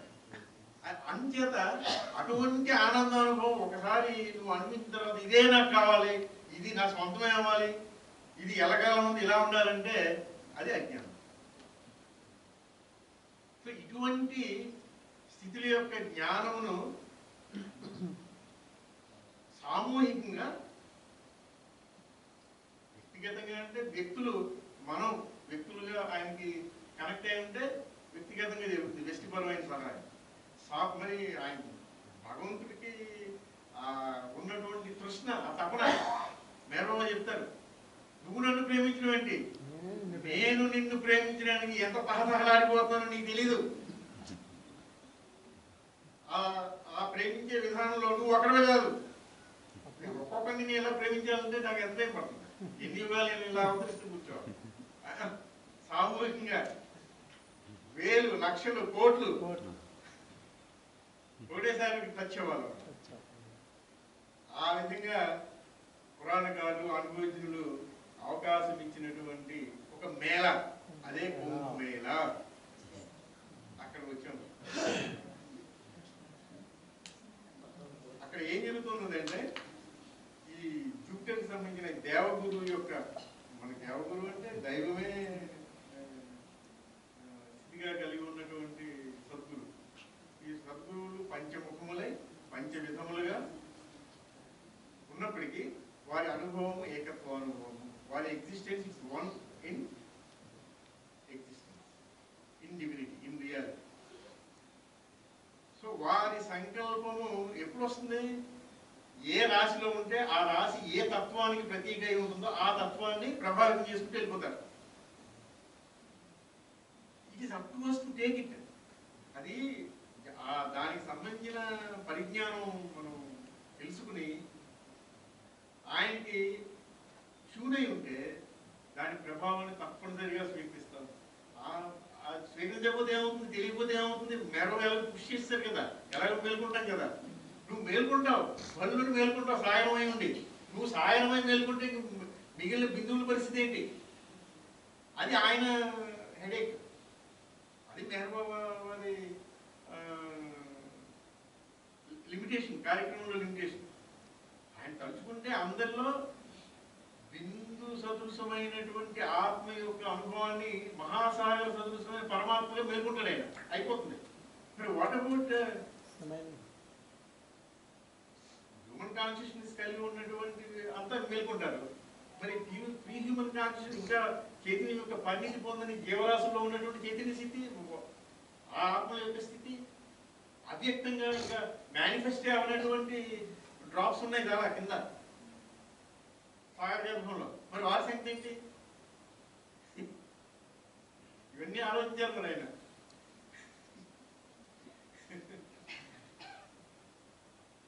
అందుచేత ఆ జలతత్వానికి సంబంధించినటువంటి స్థితి ఏదైతే అక్కడ వ్యక్తమై ఉన్నదో దాన్ని ప్రభావితం చేస్తారు వారి యొక్క ఫోకస్ ద్వారా. ఆ కాన్స్టలేషన్ యొక్క యాక్సిస్ అదే వీలవుతుంది. అక్కడెక్కడో గురుగ్రహం ఉంటే ఇక్కడ ఈ ప్రయాగరాజ్ అనే ఈ త్రివేణి సంగమం దగ్గర ఎందుకు జరుగుతుంది 12 సంవత్సరాలు వస్తారంటే అదే క్రూసిబుల్, అదే సద్గురు యొక్క ఏకత్వానుభవం, దైవీ సమర్థత, అత్యంత దైవీ శక్తి సంపన్నుడు అంటే అదే. సో అక్కడ ఫోకస్ అయినప్పుడు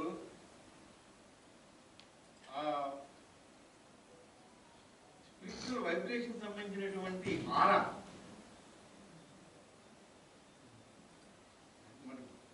సైంటిస్టులు మామూలుగా కూర్చోరు కదా. ఈ సైంటిఫిక్ యాటిట్యూడ్ కలిగి ఉన్నటువంటి ఫాలోవర్స్ ఉన్నారు. మహర్షి యూనివర్సల్ ఇన్స్టిట్యూట్ ఉంది, దానికి సంబంధించినటువంటి సైంటిఫిక్ ఆస్పెక్ట్ లో ఇన్వాల్వ్ అయి ఉన్నటువంటి కొంతమంది వ్యక్తులు ఆ ఆరాని, ఏ ఆరా, ఈ త్రివేణి సంగమం దగ్గర ఉన్నటువంటి ఆ జలములో ఉన్నటువంటి స్పిరిచువల్ ఫోర్స్ యొక్క ఆరా, మన ఇంపాక్ట్, స్పిరిచువల్ ఇంపాక్ట్ ఇవ్వగలుగుతున్నటువంటి ఆరా, దాన్ని మెజర్ చేయగలిగారు. It is recorded. సో ఈ పర్టికులర్ పీరియడ్ లో కుంభరాశిలో ప్రవేశించినప్పుడు బృహస్పతి అది 10 times ఇంక్రీజ్ అయిపోయింది. అంటే 10 times it is having spiritual impact, rejuvenate అయిపోతుంది. ఇది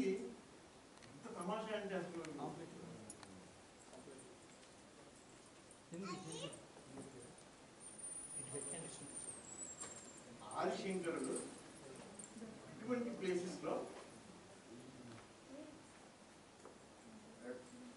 ఉండేవారు.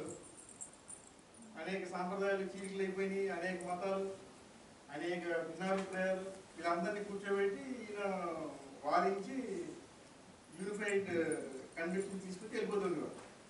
మరి అలా రావాలంటే అనేక సాంప్రదాయాలు తెలిసి అనేక మంది రావాలి అక్కడ. సో ఇటువంటి స్పాట్స్ ఆయన సర్వజ్ఞుడు కాబట్టి అటువంటి స్పాట్స్ సెలెక్ట్ చేసుకున్నారు. ఈ త్రివేణి సంగమం దగ్గర కూడా ఒక మేజర్ డిస్కషన్ పాయింట్స్ అయినాయి అప్పట్లో. సో మరి అక్కడ చాలా మంది ఎన్లైట్ అయిపోయారు ఆయనతో డిబేట్ చేసి వాళ్ళకి తెలుసుండి ఉన్న సమస్యలు, తెలియని సమస్యలు అన్నీ క్లారిఫై చేస్తారు ఆదిశంకర్. వెళ్ళిపోతూ ఉండేవాడు. ఇంకా దాంతో ఆ ప్లేస్, ఆ స్పాట్ ఆధ్యాత్మికంగా ప్రామినెంట్ అయిపోయింది. ముస్లిమ్స్ వచ్చిన తర్వాత దాని యొక్క స్పిరిచువల్ ఇంపాక్ట్ కనుక్కోగలిగారు. ముస్లిమ్స్ అయినా ఎవరైనా సరే దాంట్లో కూడా ఎన్లైటెడ్ పీపుల్ ఉంటారు కదా, దాంట్లో కూడా భగవంతుడి కోసం ఏ భగవంతుడు ఎప్పుడు నిరాకార స్థితికి సంబంధించిన ఏకోన్ముఖమైన భగవంతుడి స్థితి ఆరాధించే అత్యున్నతమైన భక్తి తత్పరత వాళ్ళది. అక్కడ దే హావ్ ఫౌండ్ అవుట్ అసలు ఆ కాన్ఫిడెన్స్ ఆ 3 rivers దగ్గర ఉన్న స్పాట్లో ఉంటేనే వాళ్ళకి ఎన్నోవాడుగా స్పిరిచువల్ వైబ్రేషన్స్ ఫీల్ అయ్యేవారు. అందుకని వాళ్ళు ఏం చేశారు తెలుస్తుందని, ఒరిజినల్గా ప్రయాగం ఉన్నదాన్ని ఆ స్పిరిచువల్ ఇంపాక్ట్తో వాళ్ళలో ఉన్నటువంటి ఆ డివైన్ ఎగ్జిస్టెన్స్ని ఫీల్ అయ్యేవాడు. ఫీల్ అవ్వగలిగేంత ఇంపాక్ట్ ఉంది కదా. ఆ డివైన్ ఎగ్జిస్టెన్సే అల్లా నిర్గుణ్యరాగ. అందుకే దాన్ని ఏం చేశారంటే ఇక్కడ అల్లా ఇక్కడ ఉన్నాడు, అల్లా ఆబాద్ అని మార్చేశారు. అల్లా ఆబాద్ అలహాబాద్ అయింది. నాన్సెన్స్ ఇది. అలహాబాద్ అంటే అల్లా కాదు అని చేత మేము ఒరిజినల్ వెళ్ళిపోతాం. ఆదిశంకర్ టైంలో అది ఏముంది, ప్రయాగ్ అని ఉంది అని చెప్తారు. ప్రయాగ్ రాజ్ ఇంకేదంటే అన్ని కింగ్ ఆఫ్ ఈ స్పిరిచువల్ స్పాట్స్ అని, ఇది ఈ క్రియేట్ మాకే రావాలి అని దానికి ప్రయాగ్ రాజ్ అని పెట్టారు. కింగ్ అనమాట. ఓకే, వాటర్ పెట్టినది. సో దాని ఇంపాక్ట్ ఇంతవరకు ప్రపంచంలో రికార్డు కానీ హైయెస్ట్ రిలీజియస్ గ్యాదరింగ్ నిన్నటికి 63 crores, ఈ రోజు ఒక 6 to 7 crores ఎక్స్పెక్టెడ్. ఈ రోజు లాస్ట్ డే, 26 ఈ రోజు లాస్ట్ డే. ఈ రోజు మహాశివరాత్రి, ఈ రోజు మన సెంటర్ యానివర్సరీ కూడా. Okay, so it is expected to cross 70 crores. What ever it may be. ఆ 70 crores క్రాస్ కాకపోయినా ఇప్పటికే హైయెస్ట్ గ్యాదరింగ్. ఓకే, ఈ విధంగా ఈ బృహస్పతి అనే గురుగ్రహము ఏ రాశిలో ఎక్కడెక్కడ ఏ రాశిలో ప్రవేశించి ఎంతకాలం నుండి దానికి సంబంధించిన ఇంపాక్ట్ ఎక్కడ ఫోకస్ అవుతున్నదో అక్కడ అంతా ఈ మేళ జరుగుతుంది. Okay, so Jupiter in Kumbh, in Aquarius, ఇంగ్లీష్లో ఎక్వేరియస్ అంటారు, జలతత్వం. ఇన్ లియో, ఇన్ ఎరిస్, మేషరాశి. ఒక్కొక్క రాశిలో ఎక్కడెక్కడ ఉండి ఎక్కడ ఫోకస్ అవుతున్నదో, ఎక్కడ సద్గురు వాళ్ళ కార్యక్రమం నుంచి ఫోకస్ చేయించుకుంటున్నారో అక్కడ ఒక కుంభమేళ. ఏంటి వాళ్ళ కార్యక్రమం ఏంటి, జనాలు వచ్చేయాలి, లక్షల మంది, కోట్ల మంది వచ్చేస్తే వాళ్ళ కార్యక్రమం సామూహికంగా అందరికీ అనుగ్రహించేస్తారు. అయితే వెళ్ళిన వాళ్ళంతా ఈ ఆధ్యాత్మిక ప్రయోజనం పొందుతారా? వెళ్ళని వాళ్ళు ఆ ఆధ్యాత్మిక ప్రయోజనాన్ని కోల్పోతున్నారా? ఎవరు? అది వెళ్ళి వస్తే, అక్కడ మునిగి వస్తే డెఫినెట్లీ ఆ పవిత్రమైనటువంటి జలం యొక్క స్పర్శలో డెఫినెట్గా ఇంప్యూరిటీస్ అవన్నీ తొలగింపబడతాయి. ప్రొవైడెడ్ మళ్ళీ ఆ ఇంప్యూరిటీస్, ఆ అపరిశుద్ధత్వం మనం ఆపాదింపు చేసుకోవడానికి ఎటువంటి జీవితం జీవించామో, ఎటువంటి అరిషేటువంటి ప్రభుత్వ ప్రభావంతో జీవించామో ఆ సిగ్నిఫికెన్స్, ఆ విశిష్టత మనం గుర్తించి మన జీవితాన్ని సక్రమంగా మలుచుకుని నిజాయితీయుతంగా దైవీపరంగా జీవించగలిగితే శాంక్టిఫైడ్, నీ జన్మధన్యమే. డెఫినెట్లీ జన్మధన్యమే. కానీ మేరబాబు చెప్తారు కదా, నువ్వు ఏది చేసినా తెలిసి చెయ్యి, జ్ఞానయుతంగా చెయ్యి. నువ్వు ఏది ఆలోచించినా నువ్వు తెలుసుకుని ఆలోచించి అంటారు. అసలు ఆలోచన తెలియట్లేదు, నేను తెలుసుకుని ఆలోచించడం ఏంటి? దాన్ని కాన్షియస్ థాట్ ప్రాసెస్ అంటే. మనసు ఉంది కదా అని ఊరికే ఏది పడితే ఆలోచించడం కాదు. నీకు ఏది అవసరమో దానికి మనసును ఉపయోగించుకునే పరికరంగా అప్పుడు మాత్రమే మనసును ఉపయోగించుకో. మరి మిగిలిన ఏం చేయాలి? నాశనం చేసుకో. మనసును మాత్రం ఆలోచన ప్రక్రియకి అవకాశం ఇవ్వు. నీకు అవసరమైనప్పుడే ఆలోచన ప్రవేశపెట్టు. ఇది మామూలుగా సాధ్యమేదైనా. బట్ నెరవ అంటారు జ్ఞానయుక్తంగా ఆలోచించి అంటే అదే దాని అర్థం, కాన్షియస్ థాట్ ప్రాసెస్. సో ఈ కాన్స్టలేషన్ యొక్క ఈ రివల్యూషన్లో, ప్లానెటరీ రివల్యూషన్స్లో ఒక్కొక్క యాక్సిస్ టచ్ చేసుకుంటూ, ఒక్కొక్క రాశిని టచ్ చేసుకుంటూ, ఒక్కొక్క రాశిలో కొన్ని వారాలు కాలస్వరూపుడు ఆయన ఇష్టం ఎంతసేపు ఉన్నంటే అంతసేపు ఉంటారు. ఒక నెల 2 నెలల అంటే నెలలో అనుగ్రహించే 10 కోట్ల కన్నా అది 2 నెలలు ఉంటే ఇంకా పాపులరైజ్ చేస్తే నేను కనీసం 100 కోట్లు అనుగ్రహించవచ్చు కదా అని ఆయన సంకల్పించాడు అనుకోండి, 2 నెలలు ఉంటాడు ఆ రాశిలో. ఇది యూజువల్గా రెవల్యూషన్ వన్స్ ఇన్ 12 years కాబట్టి ఇది 12 years ఒకసారి జరుగుతుంది. ఇది అయిన 6 yearsకి మళ్ళీ హరిద్వార్. ఒరిజినల్గా హరిద్వార్ అండ్ ప్రయాగరాజ్ ఈ కుంభమేళాస్. మిగిలినవన్నీ వేరే రాసుల్లో ప్రవేశించినప్పుడు జరిగేవి. ఎక్కడ? ఉజ్జయిని క్షిప్రా నది, తర్వాత గోదావరి, ఇలాగా ఈ విషయం తెలుసుకున్నటువంటి పబ్లిసిటీ మాంగర్స్ ఉంటారు కదా, మన పక్కన ప్రవహించే కాలం అయినా సరే దాన్ని ఏదో పుష్కరాలు అదే ఓకే వాటర్ సంకల్పం సత్సంకల్పం అయితే మంచిదే. దాన్ని కమర్షియలైజ్ చేసుకునేటప్పుడు మాత్రం భగవంతుడికి నువ్వు సహాయకారిగా ఉండట్లేదు, ఆయన కార్యక్రమంలో పార్టిసిపేట్ చేయట్లేదు అనేది మనం తెలుసుకుంటే సరిపోతుంది. ఇది కాకుండా అసలు వెరీ సిగ్నిఫికెంట్ కుంభమేళ ఏదో ప్రస్తావన వచ్చింది కాబట్టి మనం చెప్పుకుంటున్నాము.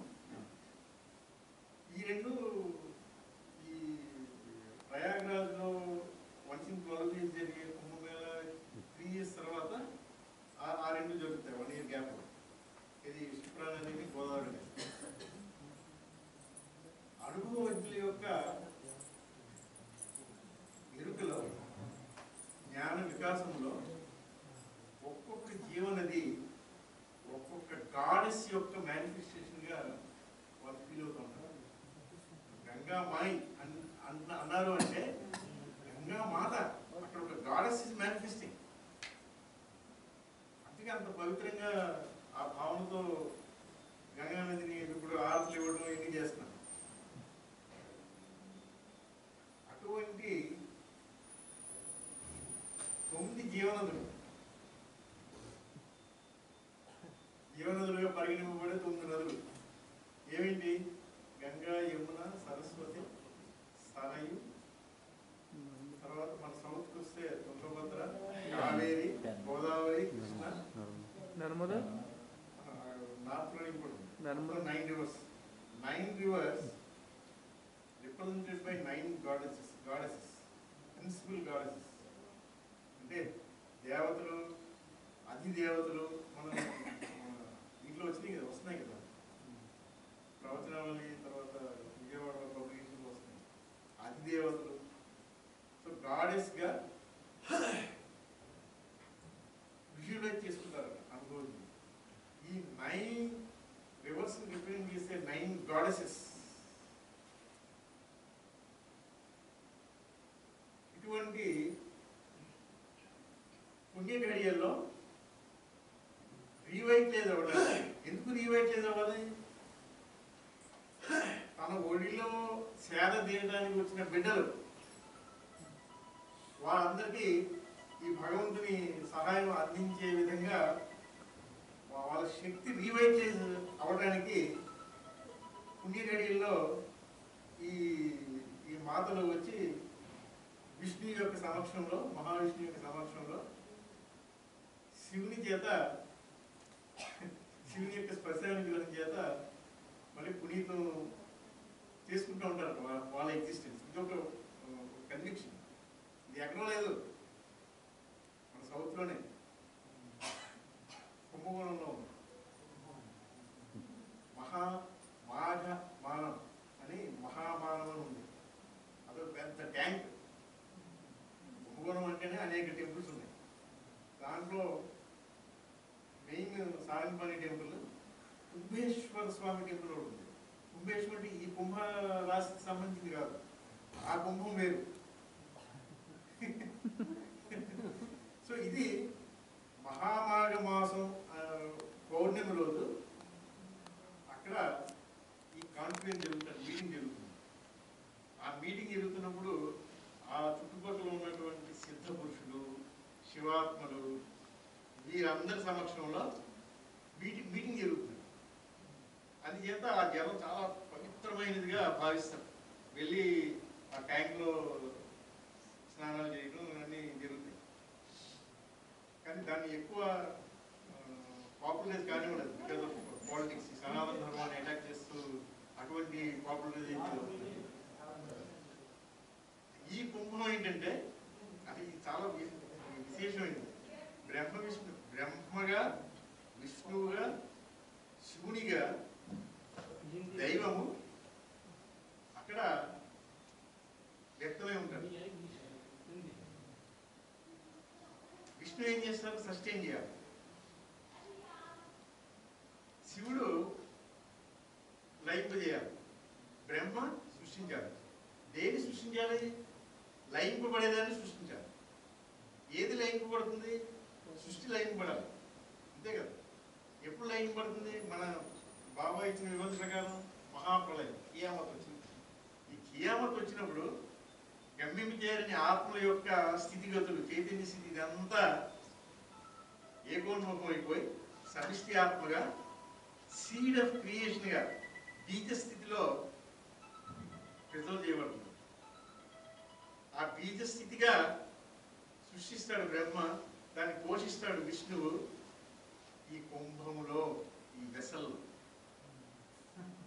సమయం మళ్ళీ సృష్టి వ్యక్తం అవ్వాలి కదా. వ్యక్తం అవ్వాలంటే బీజం బయటపడాలి, క్షేత్రంలో వేయబడాలి. అప్పుడు ఈ శివుడు హంటర్గా ఒక బాణం వేసి దాన్ని పడగొట్టి ఆ కుంభాన్ని దాన్ని రిలీజ్ చేసేటప్పటికి అది సృష్టి వ్యక్తం. సో సృష్టి యొక్క పివోటల్ పాయింట్గా ఇట్ ఈస్ బిలీవ్డ్ దేర్. అందుకని ఈ రేర్ మీటింగ్ అది కండక్ట్ చేస్తారని. యాక్చువల్లీ ఇదంతా ఏంటంటే మెహర్ బాబా చెప్పిన పార్లెంట్స్లో it is high level hierarchy meeting, అంతే కదా. ఇంద్రుడు ఎవరు? మూడవ చైతన్య భూమిలో ఉన్నటువంటి 550 మందిలో అధిపతి. మరి ఆయన హైరార్కీ మెంబర్ కదా. ఇలాగా అనేక ఆధ్యాత్మిక విశిష్టత కలిగినటువంటి అనేక స్పాట్స్ ఉన్నాయి. అనేక స్పాట్స్ ఏంటి? అసలు ఆధ్యాత్మిక విశిష్టత లేని ఏ ప్రదేశం ఉంది? ఏ జాగా ఉంది? ఏ ప్లేస్ ఉంది? సర్వం కలిగితం బ్రహ్మ అని అనుభవం పొందినటువంటి వ్యక్తి చెప్తున్నప్పుడు సర్వం బ్రహ్మమయమే. బ్రహ్మము లేని, బ్రహ్మము కానీ ఏది ఉన్నది, ఎక్కడ ఉన్నది అనే భావన మనం కలిగి ఉన్నప్పుడు, ఆ అనుభూతి ప్రజ్ఞ వ్యక్తిగత వికాసంలో అనుభూతి పొందుతూ ఉన్నప్పుడు ఎక్కడ బ్రహ్మము లేదు, ఎక్కడ పవిత్రమైన స్థలము కాదు. అక్కడెక్కడికి వెళ్తే అది పవిత్రమైనది కాదు.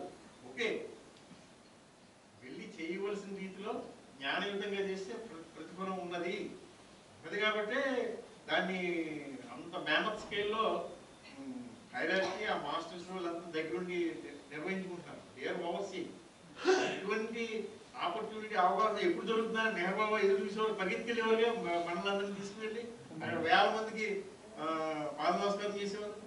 వెళ్ళి ఆయనే వాటర్ని టచ్ చేసి డిమినేట్ చేసేవారు. ఆయన కార్యక్రమం చేసిందే కదా. ఆయన ద్వారా ఇక్కడ అక్కడ ఎక్కడ ఉంటే అక్కడికి వెళ్ళిపోయేవారు. గ్రూప్ ఆఫ్ పీపుల్ బ్లెస్ చేయడానికి అనుగ్రహించారు. భగవంతుడికి అంత తపన, ఆయన ఆ డివైన్ లాంగింగ్ అనేది ఇర్రెసిస్టిబుల్. దానికోసం ఎన్ని ట్రయల్స్ అండ్ ట్రైబులేషన్స్, ఎంత డిఫికల్టీస్, ఎంత సఫరింగ్ అయినా దే లీస్ట్ పోలేదు. అదే మనం 4 అడుగులు వేస్తే ఇక్కడ మొక్కలు నింపి వేస్తే అసలు give so much priority to this. వీళ్ళన్నీ ఓకే.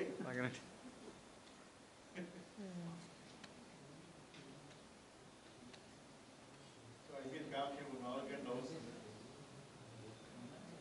ఇవన్నీ తెలియకపోయినా సాధువులే సన్యాసులు చూస్తుంటే ఎంతో మంది మూర్ఖులు ప్రవేశించలేమో అని అందరూ కాకపోవచ్చు. అక్కడ పోతే ఒక 10,000 మంది సాధువులు వచ్చినప్పుడు దాంట్లో తప్పనిసరిగా ఒక 10% ఆధ్యాత్మికంగా పురోగమించిన వాళ్ళే ఉంటారు.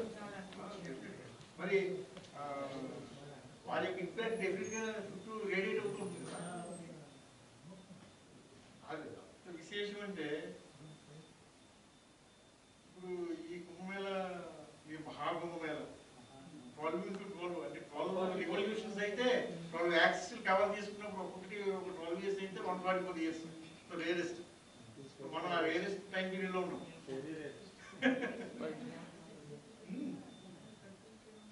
అది ప్రారంభమైన తర్వాత 3 సిగ్నిఫికెంట్, 2 అమావాస్యలు, ఒక పౌర్ణమి, ఒక వసంత పంచమి. ఏదో ఇది అనుకుంటే వేల మీదుగా ఆ రోజు వెళ్ళి విపరీతంగా ఆ ఫెసిలిటీ అవైల్ చేసుకోవడం దట్స్ డిఫరెంట్.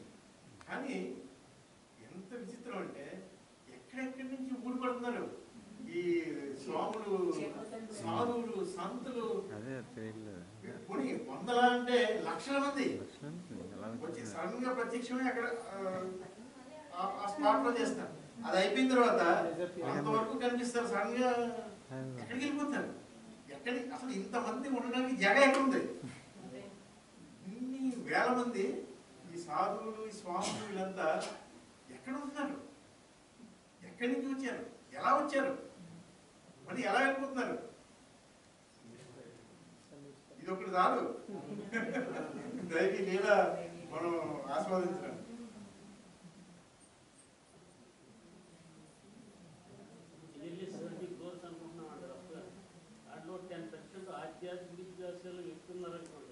ఆధ్యాత్మిక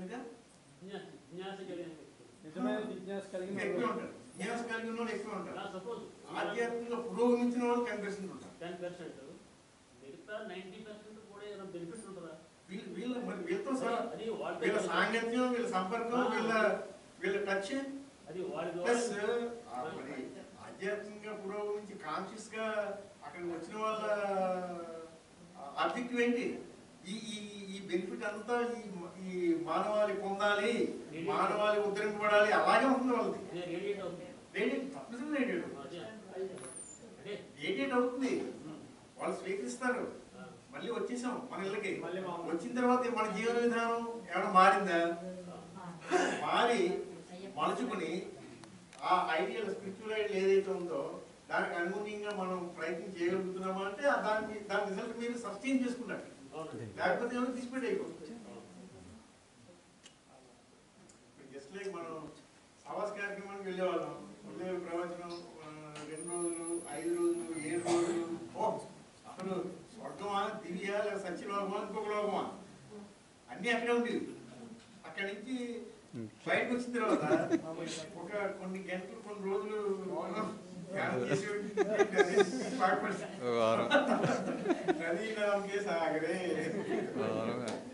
మళ్ళీ బ్యాక్ టు స్క్వేర్ వన్. అంటే సముద్రంలో ముందు స్నానం చేసి మళ్ళీ తొక్కుని ఇసుక రోజులో వచ్చేసినట్టు అయిపోయింది.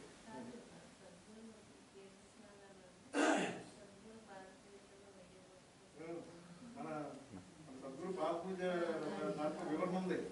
కానీ తప్పనిసరిగా శశీరుడైనటువంటి సద్గురువు, శివాత్మలు, ఉన్నతమైన స్థితిలో, ఆధ్యాత్మిక స్థితిలో ఉన్నటువంటి ఎదిరి భూమిలో ఉన్నటువంటి ఉన్నతాత్మలు, వీళ్ళంతా తప్పనిసరిగా భౌతికంగా వెళ్ళి అక్కడ దాని అంతటినీ పవిత్రం ఉనర్చి, డిగ్నైజ్ చేసి, స్పిరిచువలైజ్ చేసి ఈ బెనిఫిట్ అంతా ఒకరిద్దరుగా సామూహికంగా లక్షల కోట్లు తప్పనిసరిగా పొంది తీరాలనే సదుద్దేశమే తప్పనిసరిగా ఉంటుంది.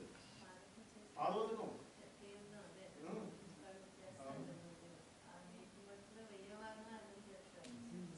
ఎప్పుడైతే మనం పాదపూజ చేసుకుంటూ ఆ పాదపూజ వివరణ ఉంది కదా మనకి, ఆ ఒక్క నీటి పొట్టు అని చెప్తున్నారు కదా, 1000వ వంతు అక్కడ బెనిఫిట్ పొందుతారు. అంటే మరి మనం కుంభమేళ వెళ్ళి మునగాలా? మనం వద్దు అవును కాదని అనడానికి కాదు, అంటే మనము ఎంత ఉన్నతమైన స్థితిలో ఉన్నాము, మనల్ని మెహర్ ప్రభు ఎంత పునీతమైనటువంటి పావనమైన అనుభవ స్థితిలో ఉంచారో మనకి తెలిసే తెలియపోయినా మనం గ్రహించాలి. ఆ గ్రహింపజేసే ప్రజ్ఞ ఒక్క సద్గురువే అనుగ్రహిస్తారు. ఇప్పుడు ఈ మనస్సు ద్వారా వ్యక్తమయ్యే ఈ సంస్కార ప్రవృత్తుల్ని, మనోప్రవృత్తుల్ని వ్యక్తమవడానికి అవకాశం ఇవ్వకుండా ఆ మనస్సుని పవిత్రమైన మనస్సుగా, నిశ్చల మనస్సుగా నిలుచుని సద్గురువుకి కైంకర్యం వచ్చినప్పుడు ఆ మనసులో నేను వాడుకుంటాను. ధ్యానం ఆనంద ప్రజ్ఞా స్వరూపమైన సద్గురువు ఆ మనస్సులో, అంటే ఏ డిస్టర్బెన్స్ లేని, ఏ ఆటంకము లేని, ఏ కలంకము లేని, ఏ మాలిన్యము లేని మనస్సు మనం నింపుకోగలిగి సత్యం చేసుకోగలిగితే దాంట్లో హాయిగా ప్రవేశిస్తాం. ఆయన కంఫర్టబుల్గా ఉండాలి కదా, ఆయన ప్రవేశించాలి ఉండాలంటే ఆ కంఫర్ట్ మనం ప్రొవైడ్ చేయాలి. ఆ మనోస్థితి మనం కలిగినప్పుడు ఆయన ప్రవేశిస్తారు, ఆయనయే ధ్యాని అవుతారు. అనంత ప్రజ్ఞాస్వరూపమై మనలో ప్రజ్ఞా వికాసయుతమైనటువంటి ఆత్మజ్ఞానాన్ని ఆయన ఆలోచించడం ద్వారా అది మేల్కొల్పు ప్రక్రియ, ఇదేం లేదు. సో ఎప్పుడైతే అది నిజముగా జరిగిందో, అది జరిగినటువంటి స్థితి సద్గురువు మనకి తెలుసుకునే ఎరుకను అనుగ్రహించారు. అప్పుడు లేశమాత్రపు కర్తృత్వ భావం కూడా వహించము. మనం చేసే ఏ సాధన, ఏ ధ్యానము, ఏ స్వాధ్యాయం, ఏ ప్రక్రియ అయినా నేను చేస్తున్నాను అనేది పొటమరించదు. అంటే అహము ఆ పరిమితి స్థితితో పొటమరించదు. అది చాలు సద్గురు.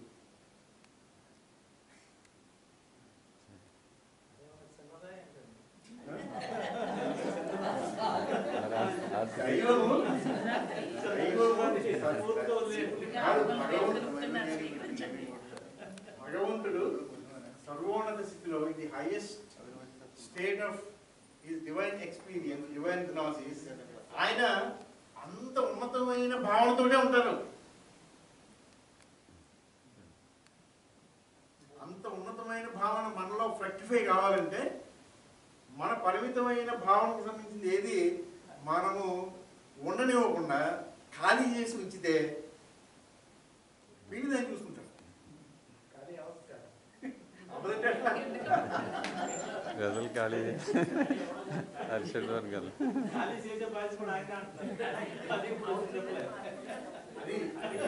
మనం ఖాళీ చేయం, మనకి డివైన్ ఆపర్చునిటీ మనం చేయం కన్ఫర్మ్. అది నెక్స్ట్ అవతారికి ఉంది కదా, ఇప్పుడు మహా అయితే 7 జన్మలు.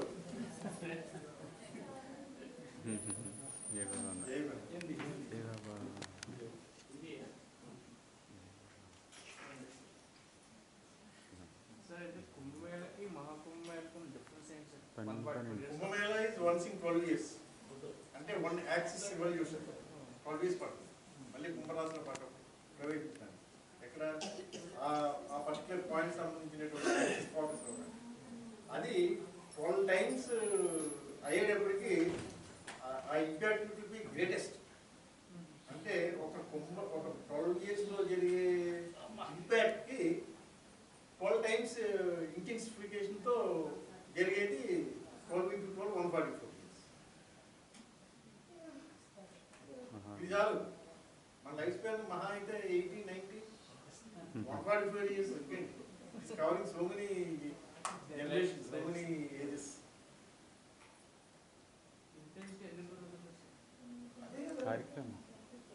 Gathers its force. Constellation లో revolution ఉంటుంది కదా, ఒక్కొక్క revolution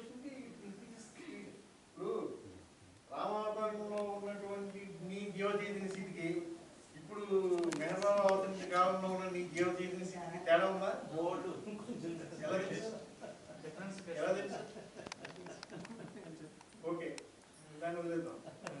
ఇప్పుడు మన సండే కార్యక్రమం అయింది. సాటర్డే వరకు ఉన్న మీ మెంటల్ మేకప్, సండే సెషన్లో పార్టిసిపేట్ చేసిన తర్వాత ఉన్న మీ మెంటల్ మేకప్ ఏమైనా తేడా ఉందా? ఉందా? తెలుస్తుందా? గురువు యొక్క సన్నిధిలోకి వెళ్ళి ప్రవచనం, సమాజ కార్యక్రమం, దైవ భాగ్యాన్ని అనుభవించి వెనక్కి వచ్చిన తర్వాత మొత్తం ఖాళీ అయిపోయిన అనుభూతి మాత్రం అందరం పొందేవాళ్ళు. అది తిరగలేదు, అది మనమే తాకాం. అదేవిధంగా every hour after hour, every day after day, every Sunday after Sunday డెఫినెట్గా మన మనసుకు సంబంధించిన పరిణితి పెంపొందించబడుతూ ఉంటుంది, మనం గ్రహించగలుగుతాం. అందుకే ఈ కేంద్రాలు ఏర్పాటు చేసి చుట్టుపక్కల ఉన్న వాళ్ళంతా వచ్చి ఈ టైంలోనే వచ్చి కార్యక్రమం చేసుకున్నారా అని మనందరికీ చెప్పింది. ఎందుకు?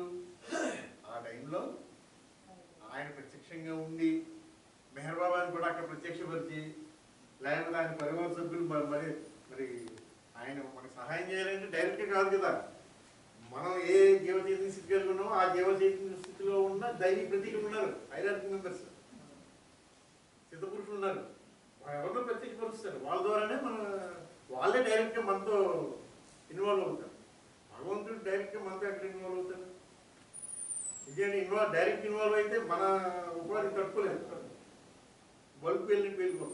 అందుకని మన స్థాయిలో మన చైతన్య స్థితిని పూర్తిగా స్వాధీనపరుచుకున్న సిద్ధపురుషులు ఉంటారు. సో వాళ్ళు ఉపయోగించుకుంటారు. అటువంటి వాళ్ళు అందరినీ సమావేశపరుస్తారేమో, లేకపోతే ఎందుకు ఈ సమయం సూచించారు? 4 to 7 అని ఎందుకు చెప్పారేమో? Why not 10 to 2 or 10 to 1? ఆయన పరివార సభ్యుల యొక్క కన్వీనియన్స్ అంతా చూసుకున్నారు. వాట్ ఎవర్ ఇట్ మీన్స్, మనం రికన్సైల్ అవడానికి ఏదైనా చెప్పుకోవచ్చు. బట్ ఆయన ఇచ్చిన ఆదేశము అంత శిరోధార్యంగా ఉన్నారు. ప్రెజెన్స్ ఆఫ్ మైండ్తో కాన్షియస్గా మనం పార్టిసిపేట్ చేస్తున్నప్పుడు, ఇక్కడ ఉండగలుగుతున్నప్పుడు తప్పనిసరిగా పెర్సెప్టబుల్ చేంజ్ అండ్ ట్రాన్స్ఫర్మేషన్ మనకు తెలియబడుతుంది.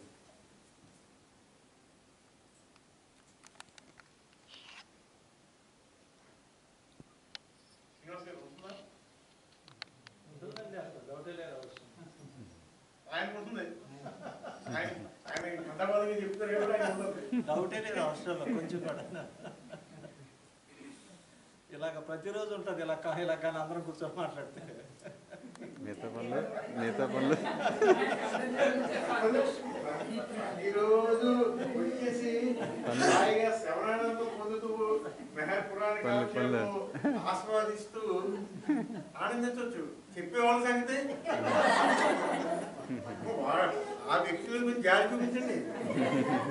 వాళ్ళలో ఉన్న భగవంతుడే, మీ ప్రీతి దైవమే. ఆయన అలసిపోడు.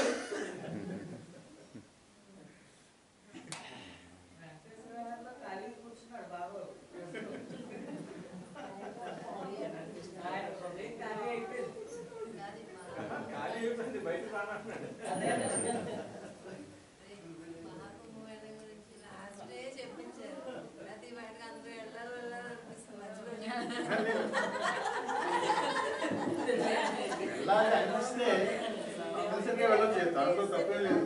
కానీ దేనికి వెళ్తున్నాము, అక్కడ దేని ఉద్దేశం గురించి తెలిసి వెళ్ళాలి.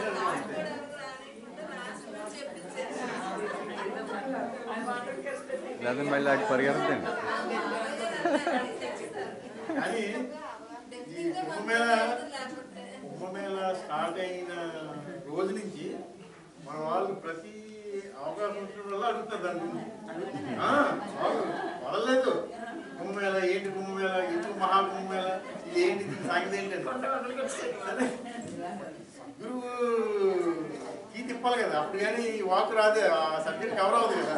సరే చూద్దాం. అప్పుడు యాదృచ్ఛికంగా ఏమన్నా అంటే వాళ్ళకి 2 నెలలు ఉంది, అప్పుడు చూద్దాంలే, ఇంకా చాలా టైం ఉంది, అప్పుడు డిస్కస్ చేసుకోవచ్చులే, ఈ లోగా ఇంకా బోల్డ్ అని చాలా డెప్త్గా ఉన్న విషయాలు ఉన్నాయి, అవి టచ్ చేసుకుందామని అలా దాటేస్తాం.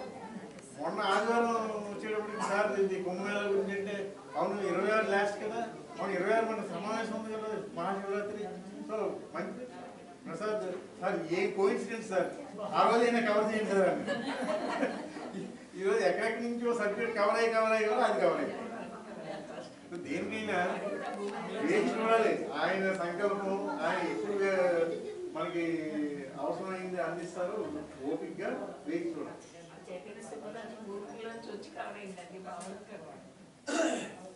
అప్పుడే మనం కాన్ఫిడెన్స్ రిసీవ్ చేసుకోగలుగుతాం. లేకపోతే వింటాము బాగానే ఉంటుంది, తర్వాత గుర్తున్నంత వరకు బాగుంది అనుకుంటే మర్చిపోతాం. మళ్ళీ మహాకుంభమేళ రావాల్సిందే, దాని గురించి ఆలోచించాలి. అప్పటికి మళ్ళీ ఇంకో జనం లేదంటారు మనకి. మరి ప్రజ్ఞ అయితే ఏది తెలియబడకుండా ఉండకూడదు. గోదావరిని ఈ నదుల్ని పుష్కరాలు అంటారు. అది మేళా ఏంటంటే ఆదిశంకర్లు టచ్ చేసిన ప్లేసెస్ అంతా మేళా అయింది. అది కుంభరాశిలో ప్రవేశిస్తూ ఎక్కడెక్కడది ఆ యాక్సిస్ యొక్క ఇంపాక్ట్ ఫోకస్ రేడియేట్ చేస్తున్నారో అది కుంభమేళ. అక్కడే ఎక్కువ గోదావరి ఎక్కువ అది మోర్ దెన్ 1 రివర్ కలవడం ఉండదు. గోదావరి రివర్ ఒకటే, కానీ ఈ రెండే మీకు డిఫరెంట్ రివర్స్ వచ్చి గంగా హరిద్వార్లో గంగా రివర్గా వచ్చేది డిఫరెంట్ రివర్స్, ఏదో ఆకనందంటారు ఇదంటారు. ఇక్కడికి వచ్చేటికి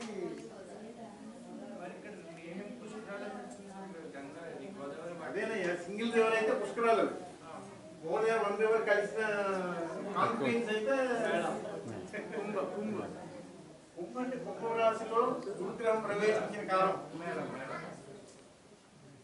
ఆయన మేళా అనేది ఆయన దగ్గర నుంచి ఆదిశంకర్ ఈ religious large size religious gathering ఆ స్పాట్స్ లో కండక్ట్ చేసి డిబేట్స్ ఈ డిస్కషన్ చేసేటప్పుడు జనం అంతా ఆహా నేను తెలియని విషయాలు ఎన్ని తెలిసింది, మహాత్ముడు వచ్చి అంతా తెలియజేశాడు, ఎన్లైట్మెంట్ వచ్చింది అని అనేటప్పటికీ అది ఒక పవిత్రమైన స్థానంగా అయిపోయింది. ఇంకా అక్కడి నుంచి అలా కంటిన్యూ అయిపోయింది.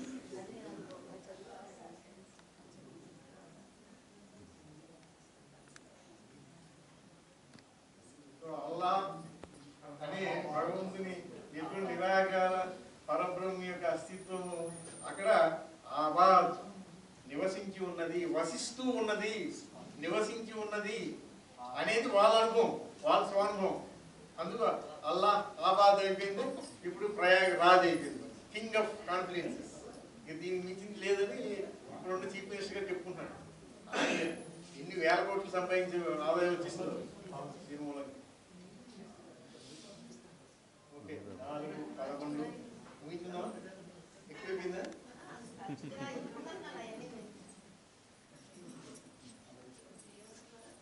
ఉంది ఏముంది కదా లేదా? మరి ఈ బ్రేక్ అని పెట్టారు శ్రీనివాస్ గారు, పెట్టారు.